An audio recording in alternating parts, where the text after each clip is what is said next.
Everyone, welcome to ace online. AW aspirants అందరూ ఎలా ఉన్నారు? ఆల్రెడీ మీ అందరికీ తెలుసు జనవరి 22 అనేది ఎగ్జామ్ డేట్ వచ్చింది. మరి ఇలాంటి టైంలో ఇంకా కరెంట్ అఫైర్స్ అనేది ఏం చదవాలి? అసలు కరెంట్ అఫైర్స్ ఏ మంత్ నుంచి చదవాలి? అసలు సార్ మీరు చెప్పేటి కరెంట్ అఫైర్స్ వస్తాయా? మీరు చెప్పేటి ఎనఫా? ఇలాంటి డౌట్స్ అన్నీ కూడా నీ సైకలాజికల్ మైండ్ సెట్‌లో తిరుగుతూనే ఉంటాయి. భూమి గుండ్రంగా తిరిగినట్టు యూట్యూబ్ బఫరింగ్ లాగా నీ మైండ్ తిరుగుతూనే ఉంటది. సరే ఇప్పుడు ఒకసారి ఆలోచిద్దాం. మనకి జనవరి 22 అనేది ఎగ్జామ్. ఓకే. జనవరి 22 అనేది ఎగ్జామ్. ఒకవేళ జనవరి 22 అన్నా గానీ దీనికి ఎగ్జామ్‌కి ముందు 2 వీక్స్ వదిలేద్దాం. 2 వీక్స్ వదిలేసినా గానీ ఆల్మోస్ట్ జనవరి 10 అనుకుందాం. అప్రాక్సిమేట్‌లీ నువ్వు జనవరి 10 వరకు ఉన్నటువంటి కరెంట్ అఫైర్స్ ప్రిపేర్ అవ్వాల్సొస్తది.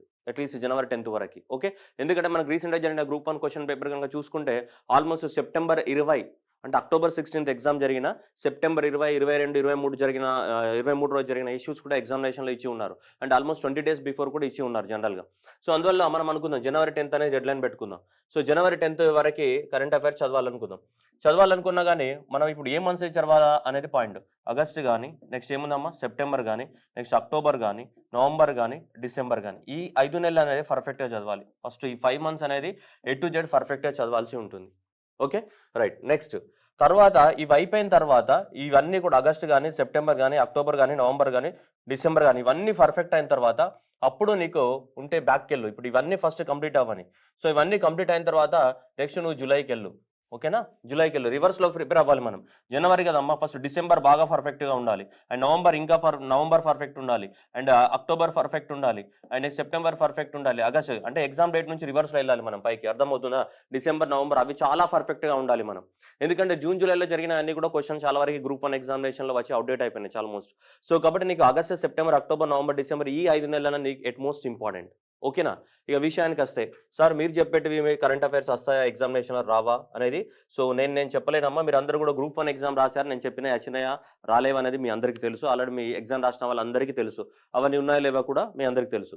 ఇప్పుడు పాయింట్ ఏంటిదంటే చాలా మందికి తెలియని విషయం. అంటే నేను స్టూడెంట్ కన్‌ఫ్యూజన్‌లో ఉంటారు అని చెప్తున్నాను ఈ విషయం. ఎందుకంటే చాలా మంది కన్‌ఫ్యూజన్‌లో ఉంటారు. బయట ఇన్ని మ్యాగజైన్స్ ఉంటాయి. లేదంటే మన యూట్యూబ్‌లో ఇన్ని ఛానెల్స్ ఉంటాయి. అసలు ఏ కరెంట్ అఫైర్స్‌ని ఫాలో అవ్వాలి అన్నదానికి ఒక మైండ్ సెట్ ఒక మన క్వెషన్ మార్క్ అన్నమాట. ఏది ఫాలో అవ్వాలని. మీ అందరికి ఒక చిన్న క్లారిఫికేషన్ ఇస్తా. జస్ట్ సపోజ్ అనుకుందాం. ఒక రోజుకి ఒక 25 ఈవెంట్స్ జరిగాయి అనుకుందాం అమ్మ. రోజుకి ఒక 20-25 ఈవెంట్స్ జరిగాయి అనుకో. 20 ఈవెంట్స్ జరిగాయి రోజుకి. రోజుకొక 20 ఈవెంట్స్ జరిగితే నెలకి 30 రోజులు కదమ్మా. 30 రోజులంటే ఒక 600 ఈవెంట్స్ ఉన్నాయి. ఈ 600 ఈవెంట్స్‌లో 600కి 600 క్వెషన్స్ ఎగ్జామ్‌లో వస్తాయమ్మా? రావు గదా! 600 ఈవెంట్స్‌లో మొత్తం కలిపితే దాదాపు ఒక 60 నుంచి ఒక 80 వరకు మాత్రమే ఇంపార్టెంట్ పాయింట్స్ ఉంటాయి. అంటే ఎగ్జామ్‌కి యూజ్ అయ్యేటివి. మిగతావన్నీ కూడా డమ్మీ బిట్లు. అవి చదివినా చదవకపోయినా పెద్ద యూజ్ ఉండదు. కాబట్టి ఇక్కడ ఈ 600 నుంచి ఈ 60, 70 నుంచి 80 ఏవైతే ఎగ్జామ్‌కి అవసరమో వాటి ఫిల్టరింగ్ అనేది మనకి ఇంపార్టెంట్ ఇక్కడ. చాలా ఫిల్టరింగ్ అనేది ఇంపార్టెంట్. అంటే ఫిల్టరింగ్ అంటే ఏ 60, 70 అనేది ఎగ్జామ్‌కి చదవాలి అనేది స్టూడెంట్ గెస్ చేయలేదు. అది ఫ్యాకల్టీ మాత్రమే చెప్పగలడు. వాళ్ళకి ఉన్న ఎక్స్‌పీరియన్స్ ప్రకారంగా, వాళ్ళకున్న ప్రీవియస్ అవగాహన ప్రకారంగా. సో, ఫ్యాకల్టీ మాత్రమే గెస్ చేయగలడు. ఏ 60 నుంచి 80 క్వెషన్స్ అనేది మనం దాని నుంచి పికప్ చేయాలి అనేది అది ఫ్యాకల్టీ డిపెండెంట్ అది. సో, కాబట్టి కరెంట్ అఫైర్స్ చదవడం ఇంపార్టెంట్ కాదు. ఏ కరెంట్ అఫైర్ చదువుతున్నాం అనేది important. And that two filtering చేసారా లేదా కరెంట్ అఫైర్స్ అనేది ఇంపార్టెంటు. మనం పెట్టేటివన్నీ కూడా కరెంట్ అఫైర్స్ మీరు చూస్తున్నవి చాలా షార్ట్ లెంత్ ఉంటాయి అన్నీ కూడా. కానీ చాలా కంటెంట్ కవర్ అయి ఉంటది. కానీ అవన్నీ ఫిల్టర్డ్ కరెంట్ అఫైర్స్. నీకు ఇంత డాటా ఇచ్చేసి అన్నీ చదివేసి ఇందులోకెళ్ళి వచ్చినాయని నేను చెప్పట్లేదు. మనం చాలా ఫిల్టర్డ్‌గా ఎగ్జామ్‌కి ఏం అవసరమో అవి మాత్రమే ఇవ్వడం జరుగుతుంది. ఇప్పుడు నీకు డౌట్ వస్తది మళ్ళీ సార్ మీరు ఫిల్టర్ చేసినవి ఖచ్చితంగా వస్తారని మీరెలా చెప్పగలుగుతారని మీకొస్తది. అది ఇగ నమ్మకం. ఎవరి నమ్మకం వాళ్ళది. వస్తాయా రావా అనేది ప్రీవియస్ చెప్పినవి వచ్చినాయా లేదా అనేది అది మీరే అసెస్‌మెంట్ చేసుకోండి. ఇక రెండవ పాయింట్ ఇది ఫిల్టరింగ్ అయిపోయిన తర్వాత ఇక రెండో పాయింట్ ఏంటిదంటే చాలా మంది ఏం చేస్తారంటే కరెంట్ అఫైర్స్‌లో 20 క్వెషన్స్ వస్తాయి ఎగ్జామినేషన్‌లో 20కి 20 ఆన్సర్ చేయాలని ప్రయత్నిస్తారు. No. It is never possible. Current అఫైర్స్‌లో ఏ పర్సన్ కూడా మొత్తం బై టు బై ఆన్సర్ చేయలేడు. అవి రావు, రాబోవు. సో, కాబట్టి ఎప్పుడైనా మన అక్యురసీ లెవెల్ ఎంత? కరెంట్ అఫైర్స్‌లో మన అక్యురసీ లెవెల్ 85% మాత్రమే ఉంటది. ఇంకా 15% క్వెషన్‌లు నువ్వెన్ని మ్యాగజైన్‌లు ముందరేసుకొని చదివినా, ప్రపంచంలో ఉన్న అన్ని మ్యాగజైన్స్ ముందరేసుకొని చదివినా అవి మనం కవర్ చేయడం ఇంపాసిబుల్. మనకున్నవే 2 కళ్ళు. ఈ 2 కళ్ళతోటి ఇంత పెద్ద ప్రపంచాన్ని ఎక్కడ చూస్తామమ్మా? ఇంపాసిబుల్. కాబట్టి ఎప్పుడైనా మీరు ఆలోచించాల్సింది ఏంటిదంటే కరెంట్ అఫైర్స్ యొక్క అక్యురసీ 85% మాత్రమే ఉంటది. 100%, 90% ఎవడికి రాదు. ఇంక్లూడింగ్ నేను రాసిన ఎగ్జాము నాకు కూడా రావమ్మా. నేనే ఓపెన్‌గా హానెస్ట్‌గా చెప్తున్నా. ఎందుకంటే కరెంట్ అఫైర్స్ని మనము అన్ని చూడలేం కదమ్మా, వాడు ఎక్కడెక్కడో కొన్ని రీసెర్చ్ పేపర్లకు వెళ్ళి ఇస్తాడు, ఇంకెక్కడో ఎక్కడో ఇస్తాడు. అందుకోసము కరెంట్ అఫైర్స్లో మనం ఆలోచించాల్సింది ఏంటిదంటే ఫిల్టర్డ్ కరెంట్ అఫైర్స్ చదవడం ఒకటైతే, రెండవది ఏంటిదంటే మనకి 85% ఆఫ్ ద ఆన్సర్స్ చేయగలుగుతున్నామా లేదా అన్నది మాత్రమే పాయింట్. 100% ఎవరు చెప్పలేరు, ఎవరు సాధ్యం కాదు. ఒకవేళ ఎవరన్నా నేను చెప్పిన వచ్చినా కానీ అన్నీ వస్తాయని చెప్పినా కానీ అది అబద్ధం, అది నిజం కాదు. సో కాబట్టి 85% అక్యురేట్ మాత్రమే ఉంటుంది కరెంట్ అఫైర్స్లో. ఏ ఇన్స్టిట్యూషను కానీ ఏ ఫ్యాకల్టీ కానీ ఎవరు తీసుకున్నా ఇది అందరూ ఒప్పుకునే నిజం. 85% అక్యురసీ ఉంటుంది, మిగతా ఉండదు అది. ఎందుకంటే impossible to guess the current affairs చాలా వరకు.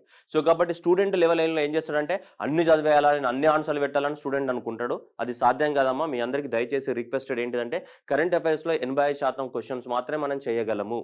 ఇది ప్రాక్టికల్గా సాధ్యమయ్యే విషయము. అండ్ దాంట్లో ఫిల్టర్డ్ కరెంట్ అఫైర్స్ని మాత్రమే చదవాలి. అన్నెసెసరీ డాటా అంతా చదివేసి ఎగ్జామ్ ముందర రివిజన్ చేయకపోతే ఉన్నాయి పోతాయి, ఉంచుకున్నవి పోతాయి. చదవడం ముఖ్యం కాదమ్మా మై డియర్ ఫ్రెండ్స్, చదవడం ముఖ్యం కాదు. చదివిన దాన్ని ఎంత రివైజ్ చేయగలవు? నువ్వు ఇంత డాటా వేసుకొని చదువుతావు మ్యాగజైన్స్ అన్ని, అదంతా మళ్ళీ రివైజ్ చేయగలవా? నువ్వు రివైజ్ చేయకపోతే అది ఎగ్జామ్లో ఆన్సర్ కూడా పెట్టలేవు. కాబట్టి కరెంట్ అఫైర్స్ చదవడంతో పాటు దాన్ని రివిజన్ చేయడం కూడా అంతే ఇంపార్టెంట్. నువ్వు రివిజన్ చేయకపోతే ఇన్ని డాటాగా 10 మ్యాగజైన్ ముందర వేసుకొని చదివినది వేస్టే రివిజన్ చేయకపోతే. సో కాబట్టి అందుకోసమే నేను చెప్పే రిక్వెస్ట్ ఏంటిదంటే ఫిల్టర్డ్ కరెంట్ అఫైర్స్ చదవండి, 85% అక్యురసీ మెయింటైన్ చేయండి. మన ఏస్ ఆన్లైన్లో ఆల్రెడీ ఆగస్ట్ కానీ సెప్టెంబర్ కానీ వీడియోస్ అనేవి అవైలబిలిటీ ఉన్నాయి. ఎన్విరాన్మెంటల్ కరెంట్ అఫైర్స్ అని ఒక వీడియో ఉంది, అది చూడండి. ఇంటర్నేషనల్ అఫైర్స్ అని ఒక వీడియో ఉంది, అది చూడండి. ఓకేనా? నెక్స్ట్ ఇండెక్సెస్ అనేది వీడియో నేను సపరేట్గా చేస్తాను. తెలంగాణ కరెంట్ అఫైర్స్ అనే 3-4 వీడియోస్ ఉన్నాయి సపరేట్గా, అవి చూడండి. ఓకేనా? ఇంకా మీకు నవంబర్ డిసెంబర్ మంత్లు ఉన్నాయి కాబట్టి ఈ నవంబర్ డిసెంబర్ మంత్లో నేను ఆల్మోస్ట్ వీడియోస్ అన్ని పెడతాను. అండ్ ఇంకోటి చిన్న చిన్న వీడియోస్ కూడా పెడుతున్నాను నేను, 10 నిమిషాలు 15 నిమిషాలు. పిఎం శ్రీ యోజన కానీ, గిగ్ ఎకానమీ అంటే ఏంటిది, 75 years of the Indian independence, ఇలా చాలా చిన్న చిన్న వీడియోస్ కూడా పెడుతున్నాను. చిన్న చిన్న వీడియోస్ పెట్టేటువంటి ఖచ్చితంగా చూడాలి. అవి ఖచ్చితంగా ఎగ్జామ్కి వచ్చే పాసిబిలిటీ ఉంది కాబట్టి నేను చిన్న చిన్న వీడియోస్ చేయడం జరిగింది. అంతే తప్ప సో మామూలుగా వీడియోస్ పైన చేయడం లేదు. చిన్న చిన్న వీడియోస్ ఎందుకు చేస్తున్నామంటే 15 నిమిషాలు 8 నిమిషాలు ఇట్లాంటివి, అవి ఖచ్చితంగా ఎగ్జామ్కి వచ్చే క్వశ్చన్స్ కాబట్టి వాటి గురించి క్లియర్ ఎక్స్ప్లెనేషన్ ఇవ్వాలన్న ఉద్దేశంతో మనం చేయడం జరుగుతుంది. ఇదంతా మీరు అర్థం చేసుకుంటారని చెప్తున్నాను నేను. ఓకేనా? క్లారిటీ ఉంది కదమ్మా? సో ఇప్పటికైనా సరే మీరు ఇంకా చదవకపోతే ఈ క్షణమైనా స్టార్ట్ చేయండి. August, September, October, November, December ఈ 5 మहीने 5 పటాకా చదవండి. 85% ఆఫ్ ద అక్యురసీ మాత్రమే మెయింటైన్ చేయగలం మనం ఎగ్జామినేషన్లో. అన్ని మ్యాగజైన్లు వేసుకొని చదవద్దు, దానికోసం ఎక్కువ మొత్తంలో టైం వేస్ట్ చేయొద్దు. ఉన్నదాన్ని పర్ఫెక్ట్గా చదువుకోండి, రివిజన్ చేసుకోండి. అండ్ కింద డిస్క్రిప్షన్లో పీడిఎఫ్ లింక్ ఉంటుంది, పీడిఎఫ్ని ప్రింట్ తీసుకోండి, పీడిఎఫ్ను చూసుకుంటూ వీడియో చూడండి, నీట్గా అర్థమైపోతుంది. చాలామంది ఏం చేస్తారంటే పీడిఎఫ్ తీసుకొని చదువుకుందాము, ఏమీ అవసరం లేదని కొంతమంది ఫీలింగ్ అనేది ఉంటుంది, అది వాళ్ళ ఇష్టం. బట్ స్టిల్ కానీ వీడియో చూడడం వల్ల, ఒకరు చెప్పింది వినడం వల్ల ఏ పాయింట్ మీద కాన్సన్ట్రేట్ చేయాలి, ఏ పాయింట్ మీద కాన్సన్ట్రేట్ చేయకూడదు అనేది వీడియోలో క్లియర్ ఎక్స్ప్లెనేషన్ ఉంటుంది. కాబట్టి పీడిఎఫ్ ముందర పెట్టుకొని అండ్ వీడియోస్ చూడండి, స్పీడ్గా పెట్టుకొని చూడండి, ఏముంది. సో కాబట్టి ఇది ప్రిపరేషన్ స్ట్రాటజీ. మళ్ళీ చెప్తున్నా, August, September, October, November, December చూడండి. ఫిల్టర్డ్ కరెంట్ అఫైర్స్ చదవండి. 85% ఆఫ్ ద అక్యురసీ మెయింటైన్ చేయండి. 100% కోసం ప్రయత్నించద్దు, 100% కోసం నువ్వు ప్రయత్నించినా రాదు. హైపోథెటికల్గా చాలామంది చెప్తారు 100%, హైపోథెటికల్గా చెప్పట్లేదు, నేను ప్రాక్టికల్గా మాట్లాడుతున్నా. ప్రాక్టికల్గా 85% మాత్రమే పెట్టగలం మనం, ఇన్క్లూడింగ్ మీ ఆల్సో. ఇంకా ఇంతకన్నా కాన్ఫిడెన్స్ నేను ఇవ్వలేను, సో ఇంతకన్నా బూస్ట్ నేను ఇవ్వలేను. సో మీ అందరూ అర్థం చేసుకుంటారని చెప్తున్నా. ఎందుకంటే ఇంత చెప్పినా కానీ ఇంకా సో కొంతమంది ఏవేవో ఆలోచిస్తూ ఉంటారు, ఇంకేదేదో చేస్తూ ఉంటారు. అవన్నీ మానేయండి. అవన్నీ ఆలోచించే వాడు చెప్పేది వీడు చెప్పేది దానికి టైం లేదు ఇక్కడ. ఉన్నదే మనకి ఇంకా అప్రాక్సిమేట్లీ 80 రోజులు ఉంది పర్ఫెక్ట్గా. ఈ 80 రోజులలో ఏం చేయాలనే దాన్ని మీరే ఆలోచించుకోండి. ఓకేనా? ఈ 80 రోజులలో జిఎస్ ఏం చేయాలనేది నేను ఒక ప్లాన్ తోటి మీ ముందుకు వస్తా త్వరలోనే. ఈ 80 రోజులలో జిఎస్ని ఎలా రివిజన్ చేయాలనేది కూడా నేను చెప్తాను. ఓకేనా? రైట్. సో దాంతోపాటు ఇక టైం వేస్ట్ చేయదు, ఇప్పటికే సొల్లు ఎక్కువ అయిపోయింది కదా. సరే ఇక కరెంట్ అఫైర్స్ స్టార్ట్ చేద్దాం మనం. ఓకేనా? Right. October 4th. So October 4th every year world animal డేగా సెలబ్రేట్ చేస్తుంటాం. వరల్డ్ యానిమల్ డే ఈ సంవత్సరానికి గాను సో వరల్డ్ యానిమల్ డే యొక్క థీమ్ ఏంటిదంటే షేర్డ్ ప్లానెట్ అనే థీమ్ తోటి వరల్డ్ యానిమల్ డేని సెలబ్రేట్ చేస్తున్నాం.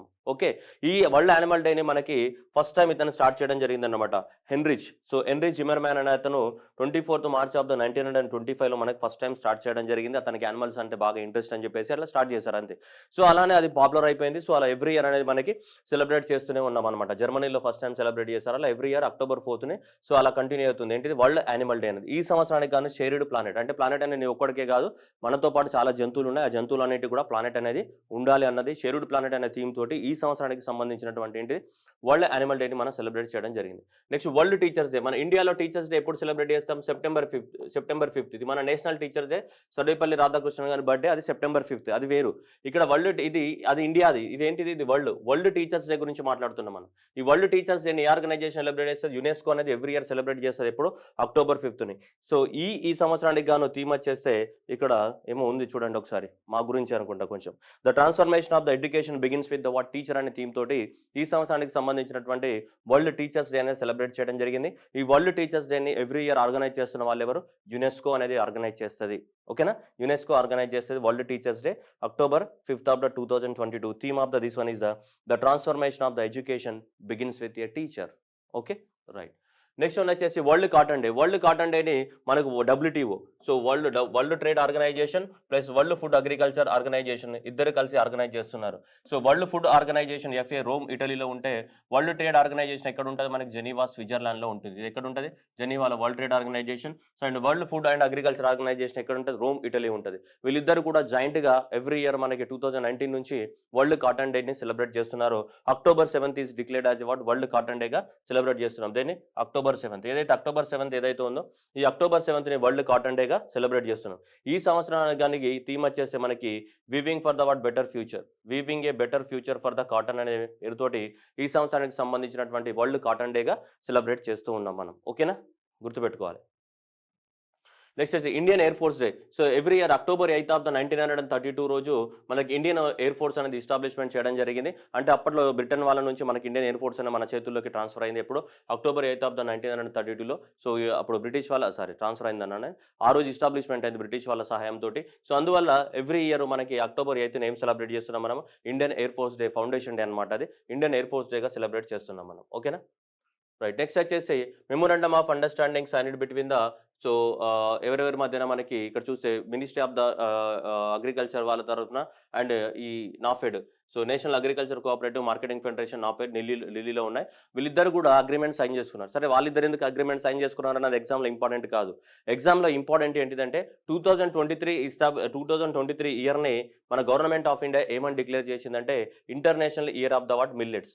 ఈ మిల్లెట్స్ అంటే ఉంటాయి కదా, రాగులు, సజ్జలు, ఇవన్నీ ఉంటాయి కదా, ఇవన్నిట్లను కూడా మనకి ఎక్కువ మొత్తంలో తృణధాన్యాలు అంటాం కదా, ఈ సీరియల్స్ ఏవైతే ఉన్నాయో వీటిని మిల్లెట్స్ ఏవైతే ఉన్నాయో ఈ మిల్లెట్స్ని కూడా ఏం చేయాలి మనం? ప్రమోట్ చేయాలన్నమాట. వీటిని న్యూట్రీ సీరియల్స్ అని కూడా అంటాం. న్యూట్రీ సీరియల్స్ లేదంటే మిల్లెట్స్ అంటాం, తృణధాన్యాలు. వీటిని కూడా మన ఆహారాల్లో ఒక భాగంగా మార్చుకోవాలి. దానికోసము 2023ని government of India international year of the మిల్లెట్స్గా డిక్లేర్ చేసింది. దాన్నే రికమెండేషన్ పంపించింది ఎవరికి? యునైటెడ్ నేషన్స్కి.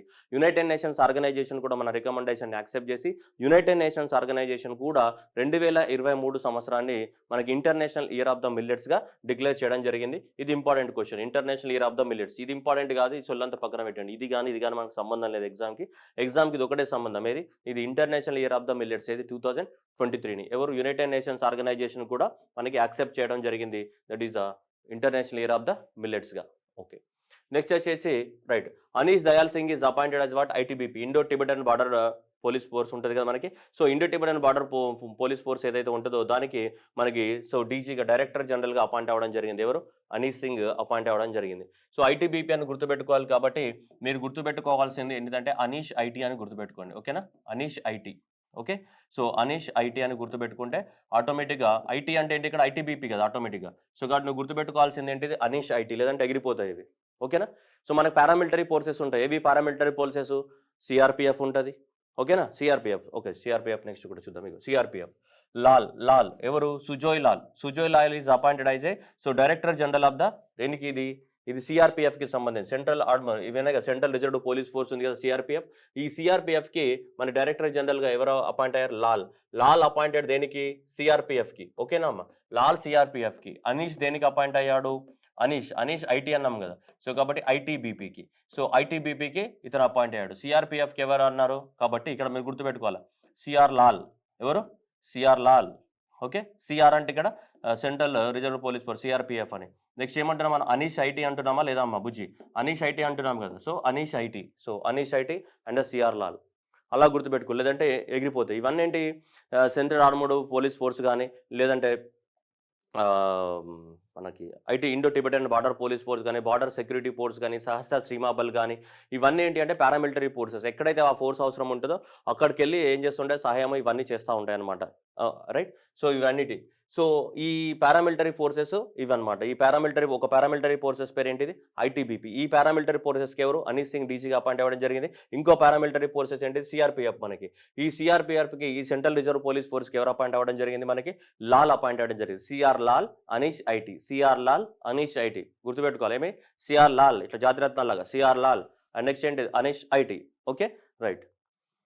నెక్స్ట్ వచ్చేసి former brigadier BD Mishra. So BD Mishra ఇక ఆల్రెడీ అరుణాచల్ ప్రదేశ్ గవర్నర్గా పనిచేస్తున్నారు. ఎవరు, BD Mishra is also Arunachal Pradesh గవర్నర్గా ఆల్రెడీ యాక్ట్ చేస్తున్నాడు. దాంతోపాటు అరుణాచల్ ప్రదేశ్కి, మేఘాలయకి ఇంతకుముందు మనకు సత్యపాల్ మాలిక్ ఉండే. సో సత్యపాల్ మాలిక్ ఆల్రెడీ మనకి అతని యొక్క టెన్యూర్ అయిపోయింది, సత్యపాల్ మాలిక్. ఈ సత్యపాల్ మాలిక్ది అక్టోబర్ 3.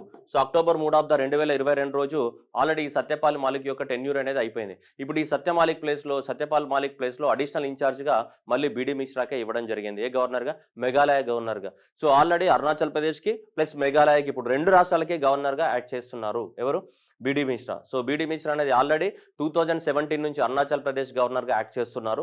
ఇప్పుడు అడిషనల్ ఛార్జ్ కూడా ఇవ్వడం జరిగింది. ఏ రాష్ట్రానికి సంబంధించి, మేఘాలయకి సంబంధించి. సో కాబట్టి మేఘాలయకి, అరుణాచల్ ప్రదేశ్కి ఇప్పుడు రెండింటికి కూడా. ఓకేనా, అరుణాచల్ ఏదైతే ఉందో అరుణాచల్, అండ్ నెక్స్ట్ అయితే మేఘాలయ ఏదైతే ఉందో మనకి మేఘాలయ, ఈ రెండింటికి అరుణాచల్ ప్లస్ ఏంటిది మేఘాలయ, ఈ రెండింటికి ఎవరు యాక్ట్ చేస్తున్నారు మనకి, బీడీ మిశ్రా.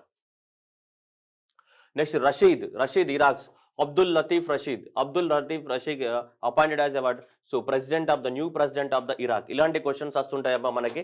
చాలాసార్లు మనం గెస్ట్ చేయము, చాలా గెస్ట్ చేయము. ఇట్లాంటివన్నీ కూడా ఎగిరిపోతూ ఉంటాయి మనకి. సో కాబట్టి నువ్వు లతీఫ్ అని గుర్తుపెట్టుకుంటావా, రషీద్ అని గుర్తుపెట్టుకుంటావా, అబ్దుల్ అని గుర్తుపెట్టుకుంటావా, నీ ఇష్టం. నీకు ఏది ఇష్టమైతే అది గుర్తుపెట్టుకో, నీ ఫేవరెట్ నేమ్ ఏదైతే అది.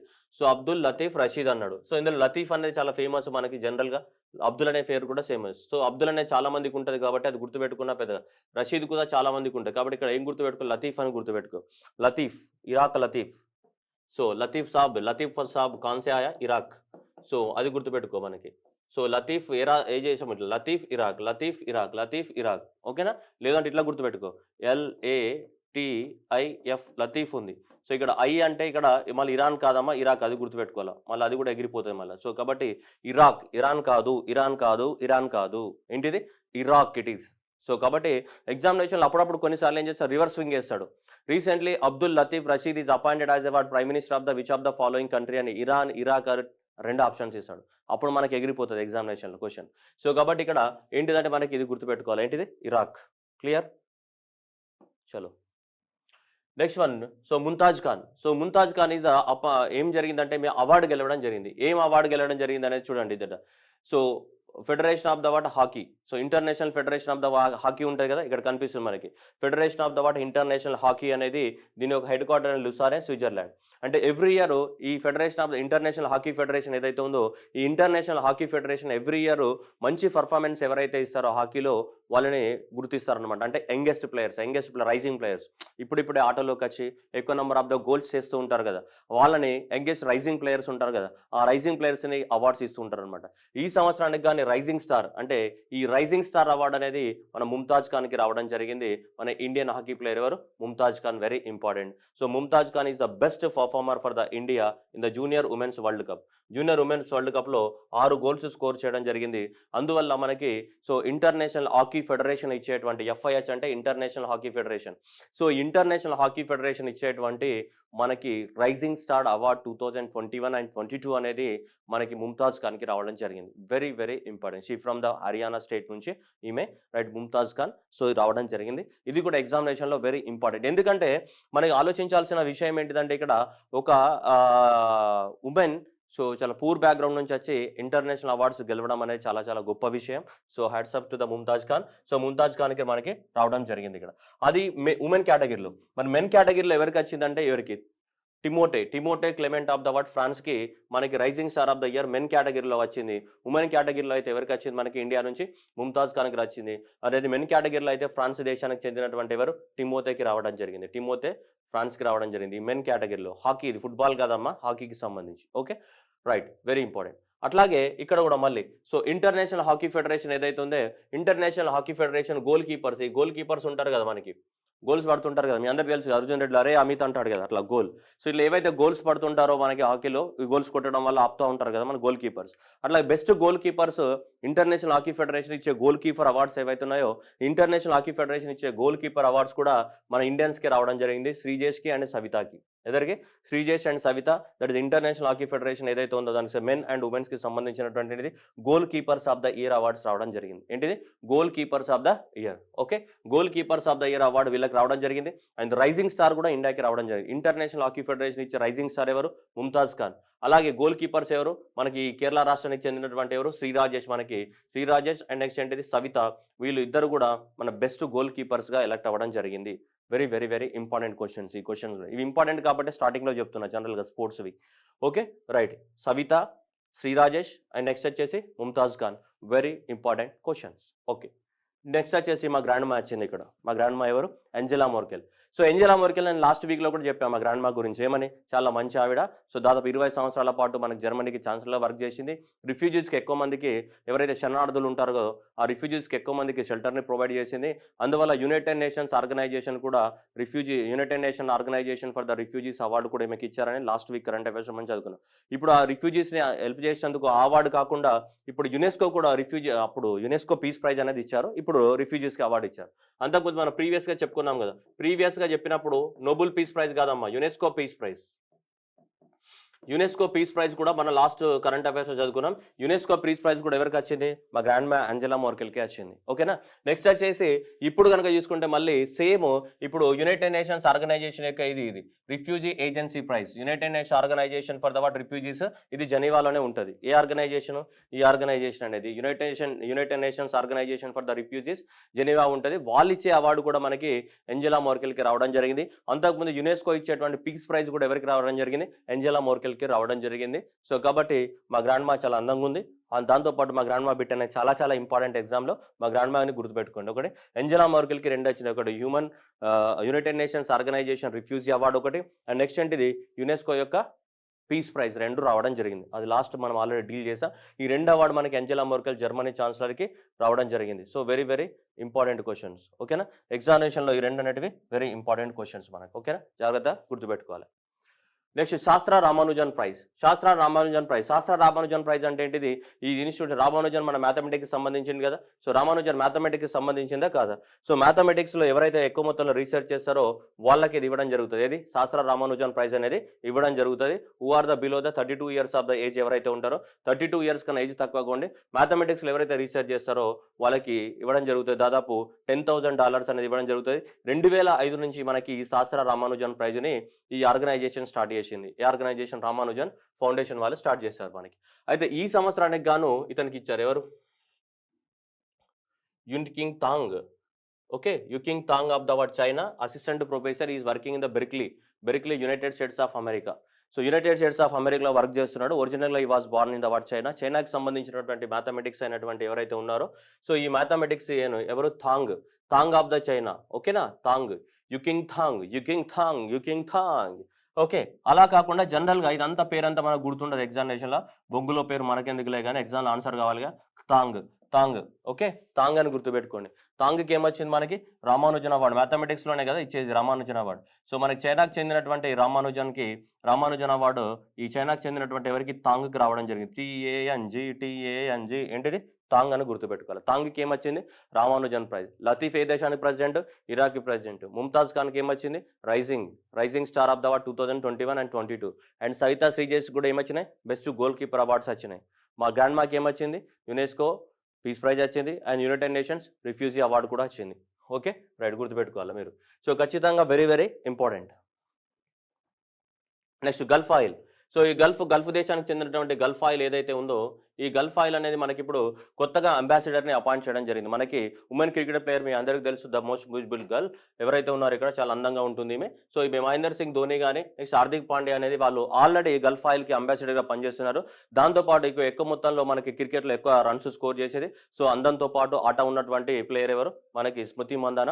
సో ఈ స్మృతి మందాన్ని మనకి గల్ఫ్ ఆయిల్ని అంబాసిడర్గా అపాయింట్ చేయడం జరిగింది. బ్రాండ్ అంబాసిడర్గా గల్ఫ్ ఆయిల్ వాళ్ళు ఆయిల్ని అపాయింట్ చేశారు? ఇది కొంచెం important question. Even private organisation appointment చేసినా కానీ ఇది కొంచెం చాలా ఇంపార్టెంట్ క్వశ్చన్. ఎందుకంటే జనరల్గా ఏదైనా ఒక ఆయిల్ని ఈ ఆయిల్ కంపెనీస్ కానీ వీటిని ఉమెన్ ఎండోర్స్ చేయరు, జనరల్గా అడ్వర్టైజ్మెంట్ అంబాసిడర్గా తీసుకోరు. కానీ ఫస్ట్ టైం ఒక ఉమెన్ కూడా ఒక అంబాసిడర్గా పెట్టడం జరిగింది, ఒక గల్ఫ్ ఆయిల్ని ప్రమోట్ చేయడానికి కోసం. సో గల్ఫ్ ఆయిల్ అనేది దీన్ని అంబాసిడర్గా అపాయింట్ చేయడం జరిగింది. ఎవరిని? స్మృతి మందనాని. అప్పుడప్పుడు చెత్త బిట్లలో ఇట్లాంటివి కూడా పడుతూ ఉంటాయి ఎగ్జామినేషన్లో. Next RBI super tech Daksh, DAKA Daksh. Daksh అనే ఒక ఏమన్నా Daksh is to improve the what supervisory process అన్నాడు. ఈ దక్ష్ అనే దాన్ని ఒక నెట్వర్క్ అనమాట. ఈ దక్ష్ అనే నెట్వర్క్ని స్టార్ట్ చేయడం జరిగింది ఎవరు? ఆర్బీఐ. సో ఆర్బీఐ అనేది దక్ష్ అనే ఒక డేటాబేస్ అనమాట. ఇది ఏంటిదంటే బ్యాంక్స్ ఎలా వర్క్ చేస్తున్నాయి, బ్యాంక్స్ ఏమైనా ఫ్రాడ్ జరుగుతున్నాయా, ఏం చేస్తున్నాయి అనేది. సో బ్యాంక్స్ మీద ఎక్కువ మొత్తంలో, బ్యాంక్స్ కానీ నాన్ బ్యాంకింగ్ ఫినాన్షియల్ ఇన్స్టిట్యూషన్స్ కానీ ఏవైతే ఉన్నాయో వాటన్నిటిని ఎక్కువ మొత్తంలో ఎప్పటికప్పుడు సూపర్వైజ్ చేయడానికి కోసము కొత్త సాఫ్ట్వేర్ని తీసుకొచ్చింది. ఆ కొత్త సాఫ్ట్వేర్ పేరు ఏంటిది? దక్ష్ అనమాట. దక్ష్ అనేది కొత్త సాఫ్ట్వేర్ ఇది. The Daksh meaning is the efficient and the competent. The meaning of the Daksha is the what? Efficient and next ఏంటిది? కాంపిటెంట్ అనేది మీనింగ్ ఉంది. దేనికి మీనింగ్? ఈ దక్ష అనే పదానికి మీనింగ్ ఏంటిది?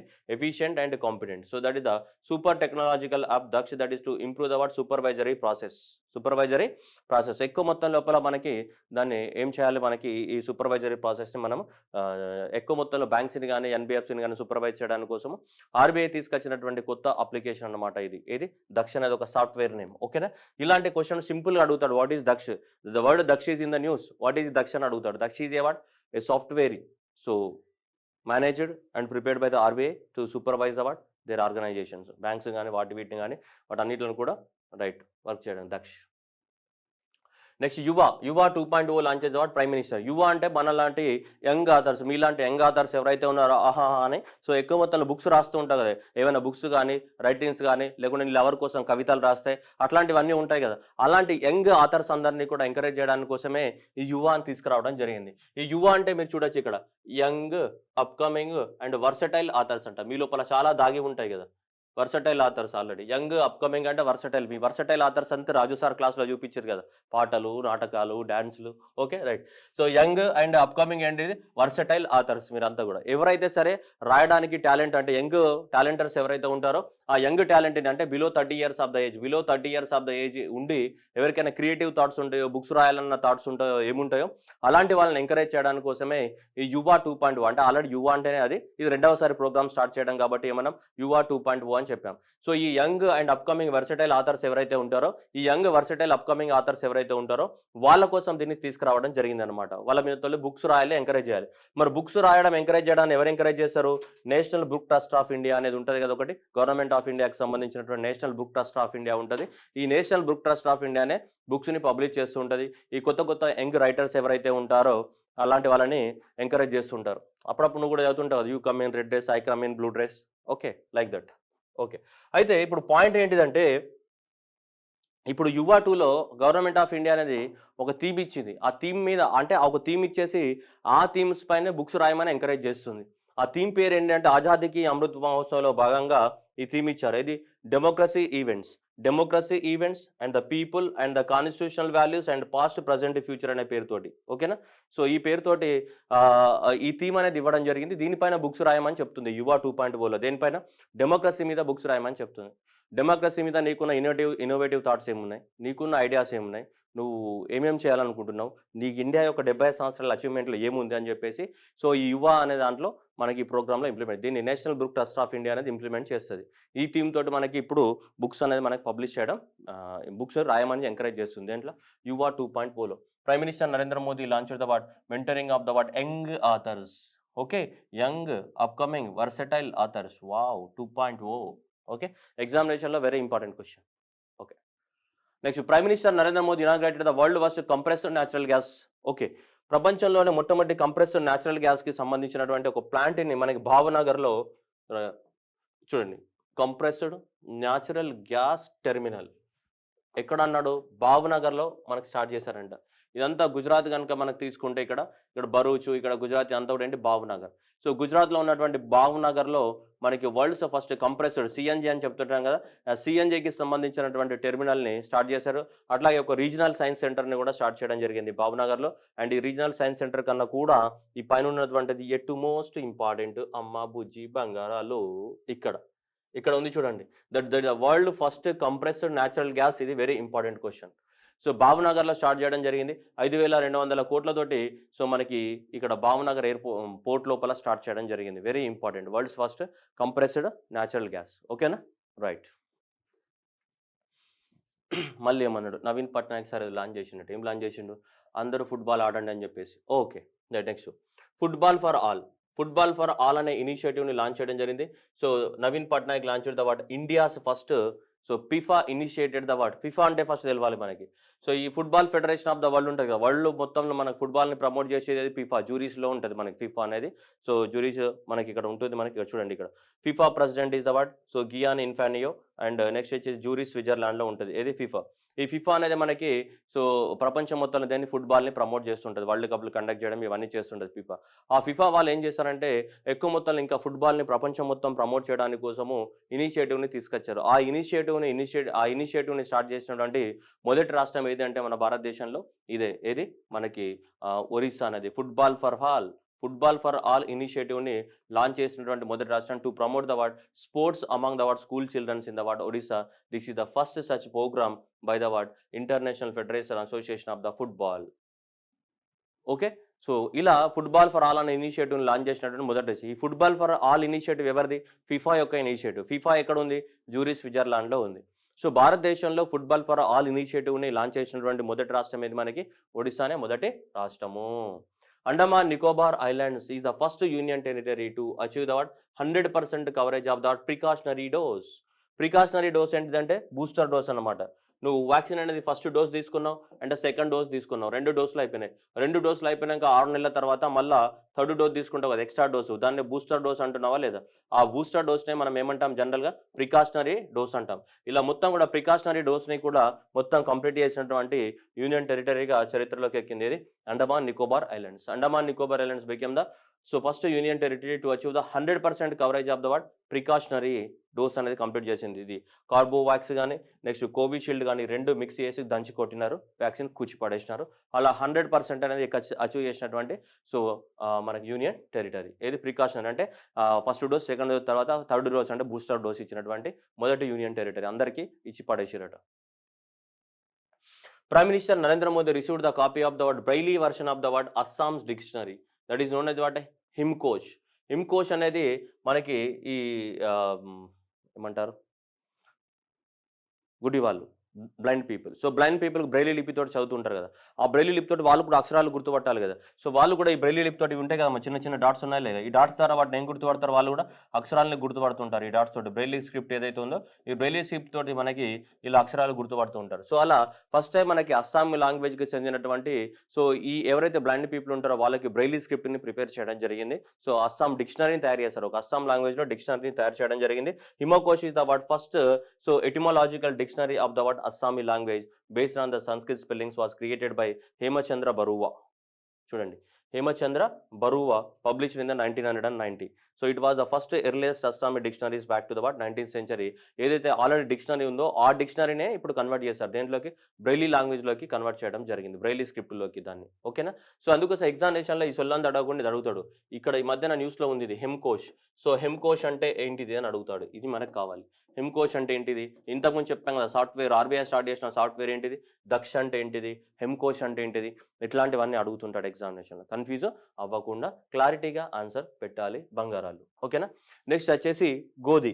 ఈ గోధి అనేది మనకి హైదరాబాద్లో ఉన్నటువంటి ఒక కంపెనీ పేరు ఏంటిది, గోధి.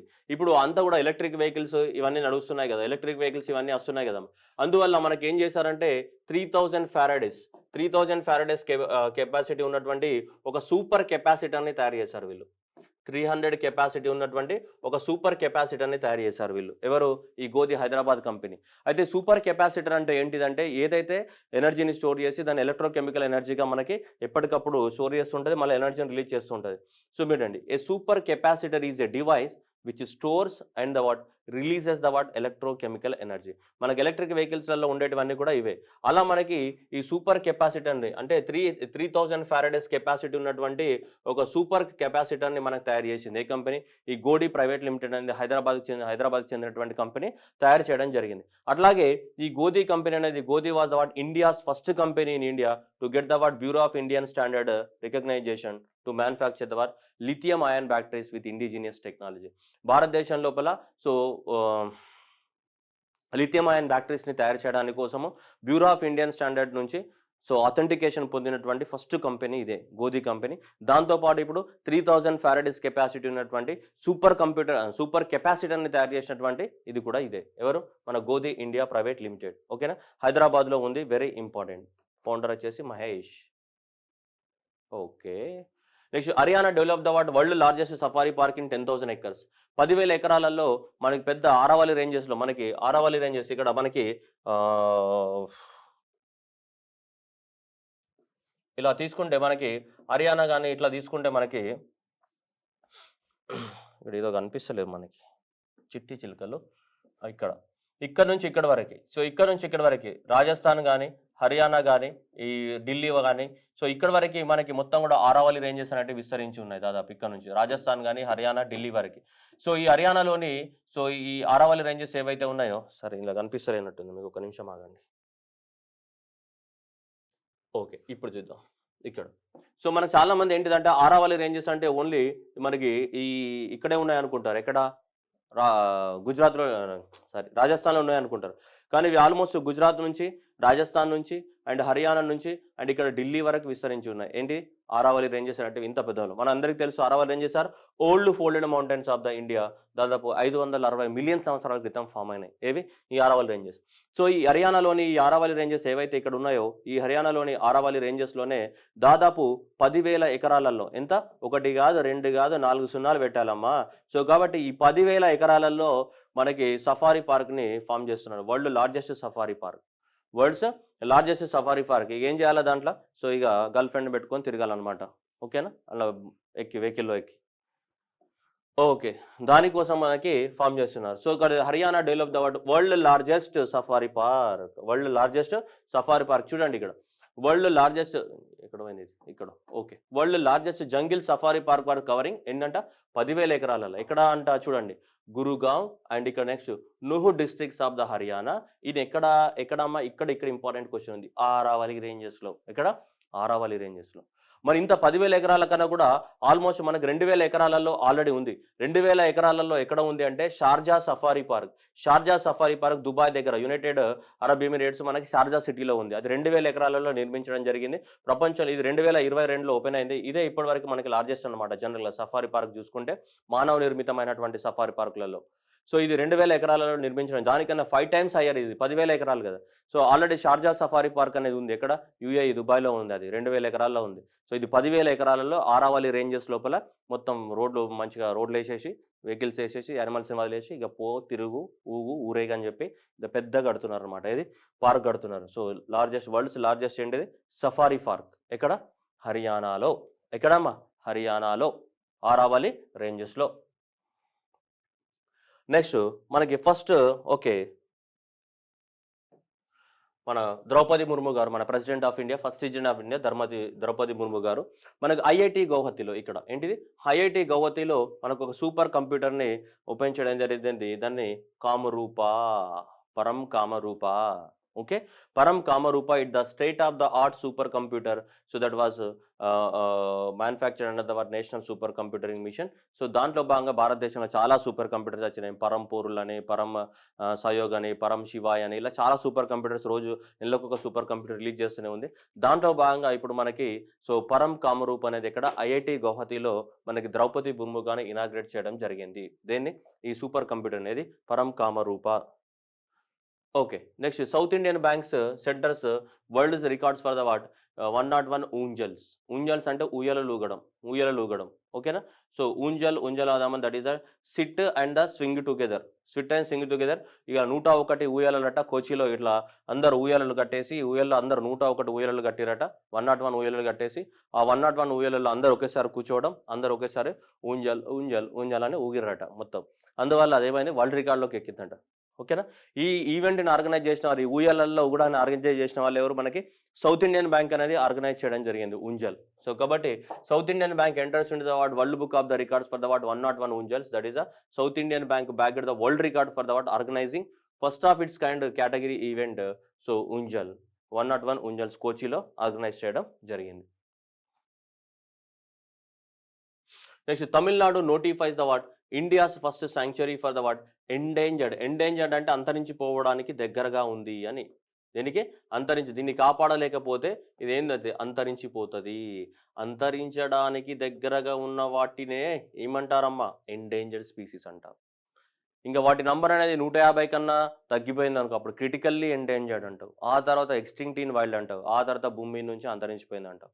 అంటే ఇది కొంచెం ఇంకా అంతరించిపోవడానికి దగ్గరగా ఉందని. ఇలా అంతరించిపోవడానికి దగ్గరగా ఉన్న స్పీసీస్ని ఏమంటాం మనం ఎండేంజర్డ్ స్పీసీస్ అంటాం. సో ఈ ఎండేంజర్డ్ స్పీసీస్ లోపల మనకి ఇది ఏంటిది స్లెండర్ మోరీస్ కాదు లోరీస్. Okay, slender lorises. ఈ స్లెండర్ లోరీస్ అనే దాన్ని కాపాడడానికి కోసం ఇక్కడ కనిపిస్తుంది చూడండి పాపం. అది ఎంత ఇన్నోసెంట్గా ఎంత చూస్తూ ఉందో ఇలా పాపం. దాన్ని చూస్తే బాధ అనిపిస్తుంది కదా మీకు. అందుకే నీకు తమిళనాడు గవర్నమెంట్ కూడా బాధ అనిపించి దీన్ని కాపాడడానికి కోసము ఒక శాంక్చురీని నిర్మిస్తుంది. ఎవరు? తమిళనాడు గవర్నమెంట్ అనేది. సో తమిళనాడు గవర్నమెంట్ అనేది ఎక్కడ సో నోటిఫైడ్ ద వాట్ చూడు ఇది Kandwar slender loris sanctuary. Kandwar ఏ ఊర్లో? సో కాండ్వార్ కాదు Kadavur. So Kadavur slender sanctuary that is the first of its kind of the endangered slender లోరీస్ని కాపాడడానికి కోసము ఇక్కడ కరూరు కానీ అండ్ ద దుండిగల్ డిస్ట్రిక్ట్స్లో రెండిట్లలో ఉంది. దాదాపు 5 కోట్లతోటి మనకి దీన్ని ఫామ్ చేయడం జరిగింది. దీన్ని కాపాడడానికి కోసం దాదాపు ఈ కరూరు దుండిగల్ లోపల దాదాపు ఇక్కడ ఎంత లేదన్నా కానీ మనకు 17,000 ఎకరాల ఫారెస్ట్ ఏరియా ఉంది. ఆ 17,000 ఎకరాల హెక్టార్స్ల ఫారెస్ట్ ఏరియాలో ఇది తిరుగుతూ ఉంటుంది. ఏది స్లెండర్ లోరీస్ అనేది. సో దీన్ని కాపాడడానికి కోసం తమిళనాడు అనేది కరూర్ వైల్డ్ దీన్ని శాంక్చురీగా డిక్లేర్ చేయడం జరిగింది.